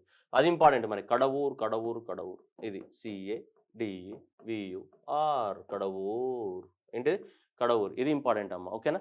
చాలా జాగ్రత్తగా గుర్తుపెట్టుకోవాల్సిన అవసరం ఉంది కడవూర్. ఇది ఎగ్జామినేషన్లో ఇంపార్టెంట్ క్వశ్చన్ రావడానికి. అంతకుముందు తమిళనాడు కూడా ఇంకొకటి కూడా తీసుకొచ్చిందని చెప్పాం మనం. తమిళనాడు మీకు గుర్తుంది అమ్మ బుజ్జి బంగారాలు. తమిళనాడు మనం ఏం చెప్పామంటే అయ్యో రాగుతలేదు రైట్ తమిళనాడు. సో తమిళనాడులో అంతకుముందు ఏం చెప్పామమ్మా ఇక్కడ ఈ తమిళనాడు స్టేట్ ఉంది కదా. ఈ తమిళనాడులో ఇక్కడ సీకౌని కాపాడడానికి కోసము మనకి సీకౌ అంటే డ్యూగాంగ్ అని చెప్పామా లేదా. So this the India's first. So India's first ఏంటిది సీకౌ కన్జర్వేషన్ సెంటర్ కూడా మన ఇక్కడనే కోరమండల్ కోస్టల్లో మనం పెడుతున్నాం. ఇండియాస్ ఫస్ట్ ఏంటిది sea cow. So India's that is the first sea cow conservation centre. So India's first sea cow conservation centre. India's first sea cow conservation సెంటర్ని that is the dugong. So dugong ఇక్కడనే పెడుతున్నాం. ఇక్కడ తమిళనాడు కోస్ట్లోని ఇక్కడ పాల్క్ స్టేట్ ఇదే కదా తమిళనాడు. తమిళనాడు శ్రీలంక. ఈ శ్రీలంక మీద రామసేతు. ఈ కింద ఉన్నదంతా ఏంటిది గల్ఫ్ ఆఫ్ మన్నార్ అని చెప్పాం మనం. గుర్తుందా అమ్మా? ఈ కింద ఉన్నదంతా గల్ఫ్ ఆఫ్ మన్నార్. ఇప్పుడు సినిమా కూడా వచ్చింది అక్షయ్ కుమార్ రామసేతు గల్ఫ్ ఆఫ్ మన్నార్. ఈ పైన ఉన్నది కదా ఈ పైన ఉన్నదంతా ఏంటిది పాల్క్ స్టేట్. సో ఇక్కడ ఈ పాల్క్ స్టేట్ ఏదైతే ఉందో పాల్క్ బే. సో ఈ పాల్క్ బే. సో ఈ పాల్క్ బేలో మనము దీన్ని పెడుతున్నాం. ఈ పాల్క్ బే ఏదైతే ఉందో సో ఈ పాల్క్ బేలో నిర్మిస్తున్నాం. దీన్ని sea cow dugong that is the India's first ఏంటి సీకౌ కన్జర్వేషన్ సెంటర్. అట్లాగే ఇప్పుడు ఇండియాస్ ఫస్ట్ ఏంటిది స్లెండర్ మోరీస్ ఇది కూడా రావడం జరిగింది ఇక్కడ తమిళనాడులోనే. ఓకే, వెరీ ఇంపార్టెంట్ అమ్మ బుజ్జి. Okay right. Next one Jammu Kashmir state అనేది సో మనకి అనౌన్స్మెంట్ చేసింది. That is the first ever bird festival పాగల్ కాదు మళ్ళీ పాగల్ అనుకున్న విశ్వక్సేన్ సినిమా పాగల్ కాదు పహల్గమ్. సో PHAL పహల్గమ్ ఏమైతే ఉందో సో ఈ పహల్గమ్ అనేది మనకి బర్డ్ ఫెస్టివల్ని అలాగ్ చేయడం. Pahalgam that is Anantnag district of the Jammu కాశ్మీర్లో మనకి వీళ్ళు మన బర్డ్ ఫెస్టివల్ని ఏం చేస్తాం మనం ఆర్గనైజ్ చేయడం అనేది జరిగింది. Right already Jammu Kashmir tourism department. So ఇది మనకి సో ఏమంటాం పహల్గమ్. ఓకేనా రైట్. నెక్స్ట్ వచ్చేసి మనకి పహారీ కమ్యూనిటీ. పహల్గమ్ పహారీ కమ్యూనిటీ రెండు కూడా జమ్మూ కాశ్మీర్కి సంబంధించినవి. ఏంటిది పహారీ కమ్యూనిటీ? సో ఈ పహారీ కమ్యూనిటీని మనకి షెడ్యూల్ ట్రైబల్ లిస్ట్లో యాడ్ చేయాలని చెప్పి రికమెండేషన్స్ ఇచ్చింది. జమ్మూ కాశ్మీర్లో మనకి ఆర్టికల్ 370 చాలా రోజుల వరకు ఉంది. ఆర్టికల్ 370 ఉన్నప్పుడు మనకి ఇండియన్ కాన్స్టిట్యూషన్ అనేది మనకి అక్కడ అప్లికేబుల్ కాదు. ఇండియన్ కాన్స్టిట్యూషన్ అక్కడ అప్లికేబుల్ కానప్పుడు అక్కడ ఎస్టీ ఎస్సీ రిజర్వేషన్స్ అనేది అమలు జరగలేదు జమ్మూ కాశ్మీర్లో. ఇప్పుడు ఆర్టికల్ 370 రద్దు అయిపోయిన తర్వాత మనకి ఎస్టీ ఎస్సీ రిజర్వేషన్స్ అని అమల్లోకి వచ్చాయి ఇక్కడ జమ్మూ కాశ్మీర్లో. అయితే ఆల్రెడీ మనకి జమ్మూ కాశ్మీర్లో ఇక్కడ చూడండి పహారీస్ కానీ, నెక్స్ట్ గుజ్జర్స్ కానీ, నెక్స్ట్ బకర్వాల్స్ అనే ఈ మూడు కూడా షెడ్యూల్ ట్రైబ్స్ అన్నమాట వీళ్ళందరూ కూడా. సో ముగ్గురు కూడా ఇది పహారీ కమ్యూనిటీస్, గుజ్జర్స్ అండ్ బకర్వాల్స్. కానీ గుజ్జర్స్కి కానీ బకర్వాల్స్కి కానీ ఆల్రెడీ 1991లోనే వాళ్ళకి షెడ్యూల్స్ ట్రైబ్స్ అనే స్టేటస్ని ఇవ్వడం జరిగింది. షెడ్యూల్ ట్రైబ్స్ని ఎవరు రికగ్నైజ్ చేస్తారు? ప్రెసిడెంట్ ఆఫ్ ఇండియాకే పవర్ ఉంటుంది. షెడ్యూల్ ట్రైబ్స్ని ఎవరైనా షెడ్యూల్ ట్రైబ్స్ని డిక్లేర్ చేయాలన్నా దానికి సైన్ చేసి పర్టికులర్ ట్రైబ్ని షెడ్యూల్ ట్రైబ్ లిస్ట్లో యాడ్ చేసే పవర్ అంతా ప్రెసిడెంట్ ఆఫ్ ఇండియా దగ్గరనే ఉంటుంది, ఇంకెవరి దగ్గర ఉండదు జనరల్గా. రైట్, ఇప్పుడు ఏంటిదే పహారీ. సో ఈ పహారీ కమ్యూనిటీ ఏదైతే ఉందో ఈ పహారీ కమ్యూనిటీని కూడా షెడ్యూల్ ట్రైబ్స్ లిస్ట్లో యాడ్ చేయాలని చెప్పేసి ఇప్పుడు మనకి అక్కడ ఒక కమిటీ రికమెండేషన్స్ ఇవ్వడం జరిగింది. ఏది? GD Sharma commission. So GD Sharma commission అనేది ఈ పహారీ కమ్యూనిటీస్ని కూడా almost 10 to 12% of the Jammu Kashmir population వీళ్ళు ఎవరు? పహారీ కమ్యూనిటీ. సో కాబట్టి ఈ పహారీ కమ్యూనిటీస్ని యాడ్ చేయాలి. మరి ఎవరు ఈ పహారీ కమ్యూనిటీ అంటే మీరు అది కూడా గుర్తుపెట్టుకోవాలి. పహారీ కమ్యూనిటీస్ అంటే దాంట్లో హిందూస్ ఉన్నారు, ముస్లిమ్స్ ఉన్నారు, సిక్కుస్ ఉన్నారు, వీళ్ళ అన్ని రకాల మతాల వాళ్ళు ఉన్నారు. దేంట్లో? ఈ పహారీ కమ్యూనిటీస్లో. ఈ పహారీ కమ్యూనిటీస్ని కూడా షెడ్యూల్ ట్రైబ్స్ లిస్ట్లో యాడ్ చేయాలని చెప్పేసి ఇక్కడ అంటున్నారు జమ్మూ కాశ్మీర్లో. మరి యాడ్ చేస్తారా లేదా అనేది మనం చూడాలి మరి ఇప్పుడు. ఓకేనా? సరే చూద్దాం ఏం చేస్తారనేది మనం. రైట్, తర్వాత ప్రస్తుతానికైతే వీళ్ళు పహారీ అండ్ పహారీ కాదు, గుజ్జర్స్ అండ్ బకర్వాల్స్ అయితే ఆల్రెడీ ఈ 1991లోనే యాడ్ చేశారు. ఇప్పుడు పహారీ కమ్యూనిటీ అనేది యాడ్ చేయాలని చెప్తున్నారు. మరి చూద్దాం దానికి ఏమవుతుంది అనేది ఫ్యూచర్లో. కానీ ఇప్పుడు క్వశ్చన్ ఏంటిదంటే పహారీ కమ్యూనిటీ అనే వాళ్ళు ఏ రాష్ట్రంలో ఉంటారు అనేది, ఈ షెడ్యూల్ ట్రైబ్ వాళ్ళు ఏ రాష్ట్రంలో ఉంటారని అడుగుతాడు. ఏ రాష్ట్రంలో? మనకి ఇది జమ్మూ కాశ్మీర్ రాష్ట్రంలో ఉన్నటువంటి పహారీ కమ్యూనిటీ. అండ్ దీంతో పాటే ఇప్పుడు నెక్స్ట్ ఇంకా ఒకటి ఏంటిదంటే చూడొచ్చు, మనకి ఈ మధ్య కాలంలో షెడ్యూల్ ట్రైబ్స్ని కొన్ని రాష్ట్రాలలో మనకి యూనియన్ హోమ్ మినిస్ట్రీ కానీ అండ్ అట్లాగే ప్రెసిడెంట్ ఆఫ్ ఇండియా అంటే క్యాబినెట్ అనేది అప్రూవల్ ఇచ్చిందనమాట. మన గవర్నమెంట్ ఆఫ్ ఇండియాకి సంబంధించి క్యాబినెట్ అనేది కొన్ని ట్రైబ్స్ని షెడ్యూల్ ట్రైబ్స్ల లిస్ట్లో యాడ్ చేయాలని చెప్పేసి మన క్యాబినెట్ అనేది నిర్ణయం తీసుకుంది. అది మళ్ళీ ప్రెసిడెంట్ ఆఫ్ ఇండియా కిందకి వెళ్తుంది. అంత ప్రాసెస్ అంతా ఉంటుంది. అది నేను చెప్పదలుచుకోలేదు, మన కరెంట్ అఫైర్స్ మాట్లాడుతున్నాను. రైట్, ఇక్కడ చూడండి హట్టి ట్రైబ్.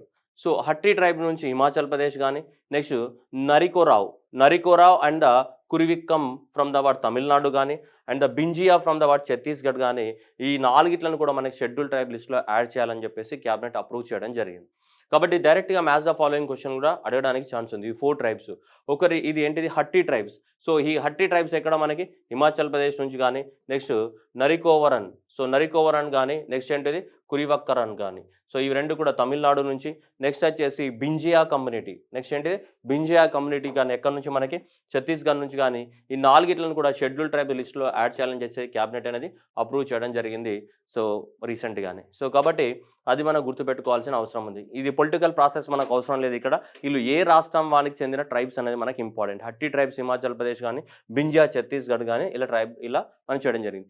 దీంతో పాటు క్యాబినెట్ అనేది ఇవి అన్ని బైహార్డ్ చేయాలమ్మా. ఏ రాష్ట్రంలో ఉంటారనేది బైహార్డ్ చేయాలి ఖచ్చితంగా ఈ ట్రైబ్స్ అనేవాళ్ళు. ఎందుకంటే ఇది ఆల్రెడీ ఖచ్చితంగా ట్రైబల్ లిస్ట్లో పెట్టేస్తారు వీటిని, అంటే 100% డౌట్ లేదు.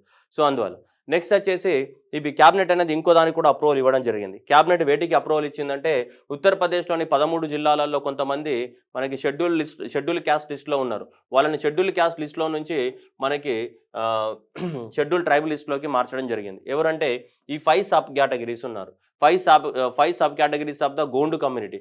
అసలు గోండు కమ్యూనిటీ ఉత్తరప్రదేశ్లో ఎస్సీ కేటగిరీలో ఉన్నారు. వీళ్ళని ఎస్సీ కేటగిరీ నుంచి దేంట్లోకి మార్చారు? ఎస్టీ కేటగిరీలోకి మార్చడం జరిగింది. వీటిని ఎవరు అంటే దురియా గోండ్స్ కానీ, నాయక్ గోండ్స్ కానీ, ఒజా గోండ్స్ కానీ, పతారీ గోండ్స్ కానీ, రాజ్ గోండ్స్ కానీ. ఓకేనా? ఇది ఆల్రెడీ మనకి టీఎస్పీఎస్సీ గ్రూప్ 1లో మన క్వశ్చన్ కూడా అడిగి ఉన్నాడు. ఇది which of the following are the Gonds అని చెప్పేసి ఒక క్వశ్చన్ అడిగి ఉన్నాడు. వీళ్ళందరూ కూడా గోండ్సే. దురియా గోండ్స్, నాయక్ గోండ్స్, ఓజా గోండ్స్, పతారీ గోండ్స్ అండ్ రాజ్ గోండ్స్. వీళ్ళందరూ కూడా ఉత్తరప్రదేశ్లోని 13 జిల్లాలలో ఉన్నారు. వీళ్ళందరూ కూడా ఎస్సీ కమ్యూనిటీలో ఉన్నారు చాలా రోజుల నుంచి. ఈ ఎస్సీ కమ్యూనిటీస్ నుంచి వీళ్ళని ఎస్టీ కమ్యూనిటీలోకి మార్చడం జరిగింది. ఓకే, మళ్ళీ కూడా క్వశ్చన్ రిపీట్ అవ్వచ్చు. ఇది దురియా కానీ, నాయక్ కానీ, ఒజా కానీ, పతారీ కానీ, ఈ రాజ్గోండ్ కమ్యూనిటీస్. దాంతోపాటు ఇవి హట్టి ట్రైబ్ కానీ, నెక్స్ట్ నరికోవరన్ కానీ, కురికివా కానీ, నెక్స్ట్ బింజియా కానీ, ఈ కమ్యూనిటీస్ అన్నీ కూడా ఎస్టీ లిస్ట్లో యాడ్ అవ్వబోతున్నాయి. అట్లాగే దీన్ని రికమెండేషన్లో ఉంది, ఇది పరిశీలనలో ఉంది. ఇది పహారీ కమ్యూనిటీ. అంటే ఇవి కానీ క్యాబినెట్ అనేది అప్రూవల్ తెలిపింది. వీటికి క్యాబినెట్ అనేది అప్రూవల్ తెలిపేసింది. సో కాబట్టి ఎగ్జామినేషన్లో మనకి మ్యాచ్ ద ఫాలోయింగ్లో కూడా పాజిబిలిటీ ఉంటుంది మనకి. Okay, right. Next SIDBI and the ఇంకొక ఆర్గనైజేషన్ మనకు కనిపిస్తుంది సిడ్బీతో పాటు ఇక్కడ మనకి Dun and the Bradstreet India, Dun and the Bradstreet India and the SIDBI Small Industries Development Bank of India మనకి ఎక్కడ ఉంటుంది, లక్నోలో ఉంటుంది. Small Industries Bank of India head quarter ఎక్కడ ఉంటుంది, లక్నోలో ఉంటుంది. చిన్న చిన్న మైక్రో స్మాల్ మీడియం ఎంటర్ప్రైజెస్కి లోన్స్ ఇస్తుంటుంది.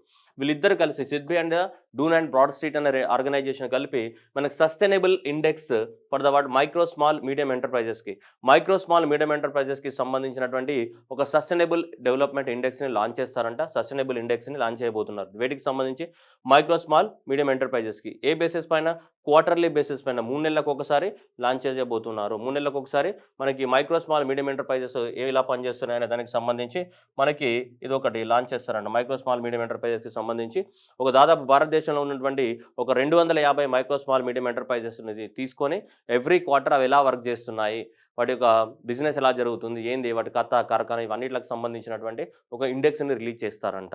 ఆ ఇండెక్స్ పేరు ఏమనేది మనకి తెలియదు ప్రస్తుతానికి. సో కాబట్టి ఎంఎస్ఎంఈకి సంబంధించినటువంటి ఒక ఇండెక్స్ ప్రిపేర్ చేయబోతున్నారు. ఆ ప్రిపేర్ పేరు ఏంటిది, సస్టైనబిలిటీ ఇండెక్స్. ఎవరెవరు కలిపి సిడ్బీ కానీ and Dun and the Bradstreet వాళ్ళు కలిసి ఒక ఇండెక్స్ వీడు ఎలా పనిచేస్తున్నాయని చెప్పేసి. నెక్స్ట్ 5G సర్వీసెస్ మనందరికీ తెలుసు దసరా రోజు అంటే October 5th. So October 5th of the 2022 రోజు మనకు న్యూఢిల్లీలో మనకు లాంచ్ చేయడం జరిగింది. ప్రైమ్ మినిస్టర్ నరేంద్ర మోదీ గారు లాంచ్ చేశారు దీన్ని 5Gని. ఎన్ని సిటీస్లలో లాంచ్ చేయడం జరిగింది, 13 సిటీస్లలో భారతదేశంలో ఫేజ్ 1 లోపల మనకు 13 సిటీస్ లోపల మనం లాంచ్ చేయడం జరిగింది దీన్ని 5G సర్వీసెస్ని. దీంట్లో మనకి ఇవి ఇంపార్టెంట్, ఢిల్లీ ఉంది అండ్ గురుగావ్ హర్యానా ఉంది. దాంతోపాటు చూడండి ముంబై మహారాష్ట్ర, పూణే ఉంది. ఆ తర్వాత ఇండియాలో మేజర్ సిటీ కోల్కతా ఉంది, లక్నో ఉంది అండ్ బెంగళూరు ఉంది. అండ్ నెక్స్ట్ ఏముంది Chandigarh and Ahmedabad and Gandhinagar and Chennai and Hyderabad and next ఏంటిది జామ్నగర్. ఇవన్నీ ఉన్నాయి. ఎందుకంటే జియో వాళ్ళు స్టార్ట్ చేశారు కాబట్టి ధీరుభాయ్ అంబానీ బర్త్ ప్లేస్ అదంతా జామ్నగర్, అక్కడ కూడా స్టార్ట్ చేసుకున్నారు వాళ్ళు. సో కాబట్టి ఎగ్జామినేషన్లో మిస్టేక్ పోయేది ఏంటిదంటే ఇది గాంధీనగర్లో లాంచ్ చేశారా లేదా, ఇది తప్పు అవుతుంది. జామ్నగర్లో లాంచ్ చేశారా లేదా అనేది ఇవి కొన్ని డౌట్ వస్తాయి. ఎందుకంటే మిగతావన్నీ పెద్ద సిటీసే కాబట్టి ఎట్టి పరిస్థితుల్లో డౌట్ వచ్చే అవకాశాలు లేవు. ఎందుకంటే అవన్నీ ఆ రాష్ట్రం యొక్క క్యాపిటల్ సిటీస్ కాబట్టి సో పెద్దగా ప్రాబ్లం ఉండదు. అహ్మదాబాద్ కూడా ఆల్మోస్ట్ వర్చువల్ క్యాపిటల్ అని చెప్పొచ్చు మనం. కానీ ఇక్కడ జామ్నగర్ కానీ గాంధీనగర్లో లాంచ్ చేశారా లేదా అనే డౌట్ వస్తుంది. మళ్ళీ ఇక్కడ ఇక్కడ పూణేలో లాంచ్ చేశారు, ఇది డౌట్ వస్తుంది. నెక్స్ట్ ఇక్కడ గురుగావ్లో లాంచ్ చేశారా లేదంటే గురుగావ్ హర్యానాలో కూడా ఏం చేసాం మనం లాంచ్ చేయడం జరిగింది. గురుగావ్ హర్యానా, గురుగావ్ కానీ పూణే కానీ ఇవి డౌట్ వస్తాయి ఇక్కడ లాంచ్ చేశారా లేదా అని. గురుగావ్ కానీ నెక్స్ట్ పూణేలో కానీ నెక్స్ట్ వచ్చేసి జామ్నగర్ కానీ నెక్స్ట్ ఏంటిది గాంధీనగర్ కానీ ఈ సిటీస్లలో కూడా లాంచ్ చేయడం జరిగింది. ఓకేనా, that is the right. Bharti Airtel has become the first company to launch the 5G services. Bharti Airtel అనేది మనకి ఫస్ట్ 5G సర్వీసెస్ని లాంచ్ చేసిన కంపెనీ భారతదేశంలో. సో బై ద మార్చ్ 2024 నాటికి ఇంకా అన్ని సిటీస్లలో మనకి లాంచ్ చేయబోతుంది. అలాగే జియో నెట్వర్క్ అనేది world's largest and the most advanced 5G నెట్వర్క్ని లాంచ్ చేయబోతుంది మన భారతదేశంలో. ఇప్పటికి కాదు 2023 నాటికి ఇది అన్ని సిటీస్లలో మనకి రోల్ అవుట్ అవుతుంది. భారత్ ఎయిర్టెల్ అనేది ఫస్ట్ లాంచ్ చేయడం జరిగింది మన భారతదేశంలో 5G network. So 5G network launch చేసినటువంటి ఫస్ట్ టెలికాం కంపెనీ ఏంటిది భారత్ ఎయిర్టెల్. తొందరపడి జియో అని పెట్టదు. జియోది లార్జెస్ట్ నెట్వర్క్, జియోది లార్జెస్ట్ 5G నెట్వర్క్ జియోది. కానీ ఫస్ట్ స్టార్ట్ చేసింది ఎవరు, భారతీ ఎయిర్టెల్. ఫస్ట్ స్టార్ట్ చేసింది ఎవరు, మనకి భారతీ ఎయిర్టెల్ మనకి ఫస్ట్ స్టార్ట్ చేయడం జరిగింది. ఇది గుర్తుపెట్టుకోవాలి మనకి. సో మన ఢిల్లీలో లాంచ్ చేయడం అండ్ జియో అనేది ఫస్టానికి ఢిల్లీ, ముంబై, కోల్కతా, చెన్నైలోనే లాంచ్ చేయబోతుంది జియో అనేది. సో ఇవన్నీ కూడా మిగతా సిటీస్లలో ఎయిర్టెల్ వాళ్ళు వీళ్ళు లాంచ్ చేయబోతున్నారు. సరే మొత్తానికైతే చూద్దామని. ఓకే, నెక్స్ట్ వచ్చేసి బిఎస్ఎన్ఎల్. బిఎస్ఎన్ఎల్కి ఇప్పుడు తెల్లారింది. ప్రపంచం అంతా కూడా మనకి 5Gలోకి పోతూ ఉంటే వీళ్ళు వచ్చేసి ఇప్పుడు 4G లాంచ్ చేస్తారంట టాటా వాళ్ళ సాయంతో. ఓకే, భారత్ సంచార్ నిగమ్ వీళ్ళు launch the 4G networks from the November 2022 నుంచి 4G నెట్వర్క్ని లాంచ్ చేస్తుంది in association with Tata group తోటి. ఇది ఇంపార్టెంట్ మనకి. బిఎస్ఎన్ఎల్ ఏం లాంచ్ చేసింది అన్నది కాదు, బిహెచ్ఎన్ఎల్తో. So and it will also launch the 5G services from the August 15th of 2023 నుంచి. ఇది గవర్నమెంట్ కాబట్టి సో ఇది so Tata group consultancy services తోటి మనకి టైఅప్ అయిపోయింది అనమాట. ఓకేనా, so very very very very important. So very important question. ఓకేనా, అది గుర్తుపెట్టుకోవాలి మనకి. Next Lava is unveiled the first affordable 5G smartphone that is Blaze 5G. So 5G అనేది మనకి అందరికీ అందుబాటు ధరల లోపల ఫస్ట్ 5G ఫోన్ రివీల్ చేసింది. అంటే ఫస్ట్ ఏంటిది అఫోర్డబుల్, అందరికీ అందుబాటు ధరలో ఉండేటువంటి ఫస్ట్ అఫోర్డబుల్ 5G స్మార్ట్ ఫోన్ని మనకి దాదాపు 10,000 రూపాయల వరకు తోటి మనకి రిలీజ్ చేయడం జరిగింది భారతదేశంలో. సో ఎవరు మనకి లావా కంపెనీ బ్లేజ్ 5G పేరుతోటి రిలీజ్ చేయడం జరిగింది. ఓకేనా, అది కూడా గుర్తుపెట్టుకోవాలి. And government to set up the 100 5G labs in India. So 5G ఏదైతే ఉందో ఈ 5Gని ఇంకా డెవలప్‌మెంట్ చేయడానికి కోసము 100 5G ల్యాబ్స్‌ని భారతదేశంలో సెటప్ చేస్తామని చెప్పేసి గవర్నమెంట్ అనేది చెప్తుంది. ఈ 5Gని ఇంకా మొత్తంలో డెవలప్‌మెంట్ చేయడానికి కోసం. అలాగే ఈ 5Gని ఇండియాలో టెస్ట్ చేయడానికి కోసము 5G IT testing bed centre. So 5G testing bed సెంటర్‌ని ఆల్రెడీ మనకి ఐఐటీ మద్రాస్‌లో ఎస్టాబ్లిష్‌మెంట్ చేశారు. అంటే 5G టెక్నాలజీ ఎలా వర్క్ చేస్తది, దానివల్ల వచ్చే ప్రాబ్లమ్స్ ఏంటిది, అవి ఏంటి అని చెప్పేసి ఈ 5G టెస్ట్ బెడ్ సెంటర్‌ని ఆల్రెడీ మనకి ఐఐటీ మద్రాస్‌లో మనకి ఓపెన్ చేయడం జరిగింది. సో లాస్ట్ ఇయరే మనకి ఇది 5G టెస్ట్ బెడ్ సెంటర్ అనేది 5G నెట్వర్క్‌ని టెస్ట్ చేయడానికి కోసం. ఓకేనా. 5G అఫోర్డబుల్ ఫోన్ అనేది ఎవరు తీసుకొచ్చారు మొబైల్ అనేది బ్లేజ్ లావా కంపెనీ తీసుకురావడం జరిగింది. అయ్యో! తెచ్చామా మనం? ఓహ్! ఇది. నెక్స్ట్ ఇది 5G అండ్ 4G అనేది ఇప్పుడు లాంచ్ చేస్తుంది బిఎస్ఎన్ఎల్. నెక్స్ట్ మన ఢిల్లీలో అక్టోబర్ 5th రోజు లాంచ్ చేయడం జరిగింది. అన్ని 13 సిటీస్‌లలో లాంచ్ చేయడం జరిగింది. 5G నెట్వర్క్ అనేది చాలా ఇంపార్టెంట్ ఇది. ఓకే. ఫస్ట్ నెట్వర్క్ ఏది? లార్జెస్ట్ నెట్వర్క్ ఏది? Next వెగ్ industries private limited has commissioned the India's first state of the art 4.2 megawatts of the wind turbine generator, a single unit with the largest generating capacity, a Valliyur, Tirunelveli district of the Tamil Nadu. ఇక్కడ ఇది important. వల్లియూర్ ఎక్కడ? వడాలి విలై అనే village దగ్గర. So మనకి తమిళనాడులో start చేయడం జరిగింది 88 కోట్లతోటి. చూడండి ఇది ఒకటే టర్బైన్ ఉంది కదమ్మా. ఈ విండ్ ప్యాన్స్ ఉంటాయి కదా, విండ్ ప్యాన్. ఒక single unit of the turbine అనేది దాదాపు 4.2 megawatts ఆఫ్ ద మనకి పవర్ని జనరేట్ చేస్తుంది. ఇంత పెద్దవి జనరల్గా జనరేట్ చేయవు. జనరల్గా అవి 1 మెగావాటు లేదంటే 1.5 మెగావాట్స్ ఇట్లనే జనరేట్ చేస్తుంటాయి ఒక సింగిల్ యూనిట్ అనేది. కానీ మనకు ఒకటే యూనిట్ అనేది దాదాపు 4.2 మెగావాట్స్ ఆఫ్ ద విండ్ ఎనర్జీని జనరేట్ చేసేది ఎక్కడా లేదు. సో మనకి ఇక్కడ తమిళనాడులోనే రావడం జరిగింది. సో ఇక్కడ Valliyur Tirunelveli district of the తమిళనాడులో మనకి రావడం జరిగింది. వల్లియూర్లో ఎక్కడ? Valliyur. So Valliyur Tirunelveli district of the Tamil Nadu Valliyur. So Valliyur Tirunelveli district of the తమిళనాడులో రావడం జరిగింది. ఫస్ట్ ఇది very important. Veg industries private limited వాళ్ళు దీన్ని ఎస్టాబ్లిష్మెంట్ చేయడం జరిగింది. భారతదేశంలో విండ్ ఎనర్జీని హైయెస్ట్ ప్రొడ్యూస్ చేసే స్టేట్ కూడా Tamil Nadu. National institute of wind energy కూడా మనకి చెన్నై తమిళనాడులోనే ఉంది. ఇది national institute of wind energy. National institute of the wind energy ఏదైతే ఉందో ఇది కూడా ఎక్కడ ఉందమ్మా? మనకి తమిళనాడులోనే ఉంది. ఓకే, చెన్నైలో ఉంటుంది national institute of wind energy.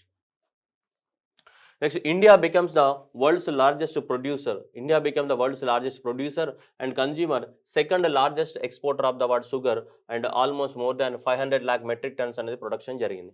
ఇన్ని రోజుల వాళ్ళకి ప్రపంచంలో largest producer of the sugar అనేది బ్రెజిల్ ఉండేది. ఓకే, బ్రెజిల్ ఉండేది. మనకు ప్రీవియస్గా అడిగిన క్వశ్చన్ కూడా ఏడబ్ల్యూలో. ఓకే, బ్రెజిల్ అనేది ఫస్ట్ ప్లేస్లో ఉండే. మనకి బ్రెజిల్ని రీప్లేస్ చేసి ఇండియా అనేది మనకి ఫస్ట్ ప్లేస్లోకి రావడం జరిగింది. ప్రపంచంలోనే ఇప్పుడు largest producer of the sugar ఎవరు? ఇండియా అనేది ఫస్ట్ ప్లేస్. ఇండియా అనేది సెకండ్ ప్లేస్లో ఉంది. దేంట్లో? వీట్ ప్రొడక్షన్లో సెకండ్ ప్లేస్లో ఉంది ఇండియా. అండ్ అలాగే ప్యాడీ తీసుకుంటే ప్యాడీ ప్రొడక్షన్లో కూడా ఇండియా ఏముంది? మనకి సెకండ్ ప్లేస్లో ఉంది. సెకండ్ ప్లేస్లో దేంట్లో? ప్యాడీ ప్రొడక్షన్లో సెకండ్ ప్లేస్లో, వీట్ ప్రొడక్షన్లో సెకండ్ ప్లేస్లో, అండ్ షుగర్ కేన్ ప్రొడక్షన్లో దేంట్లోనే మనకు ఫస్ట్ ప్లేస్లో ఉంది ప్రపంచంలో. చాలా ఇంపార్టెంట్. వీటి కానీ ప్యాడీ కానీ దీంట్లో ఫస్ట్ ప్లేస్లో చైనా ఉంటుంది. సో ప్యాడీ కానీ నెక్స్ట్ ఏంటిది వీటి కానీ, వీటి యొక్క ప్రొడక్షన్లో మనకి ఎవరు? చైనా అనేది ఫస్ట్ ప్లేస్లో ఉంటుంది.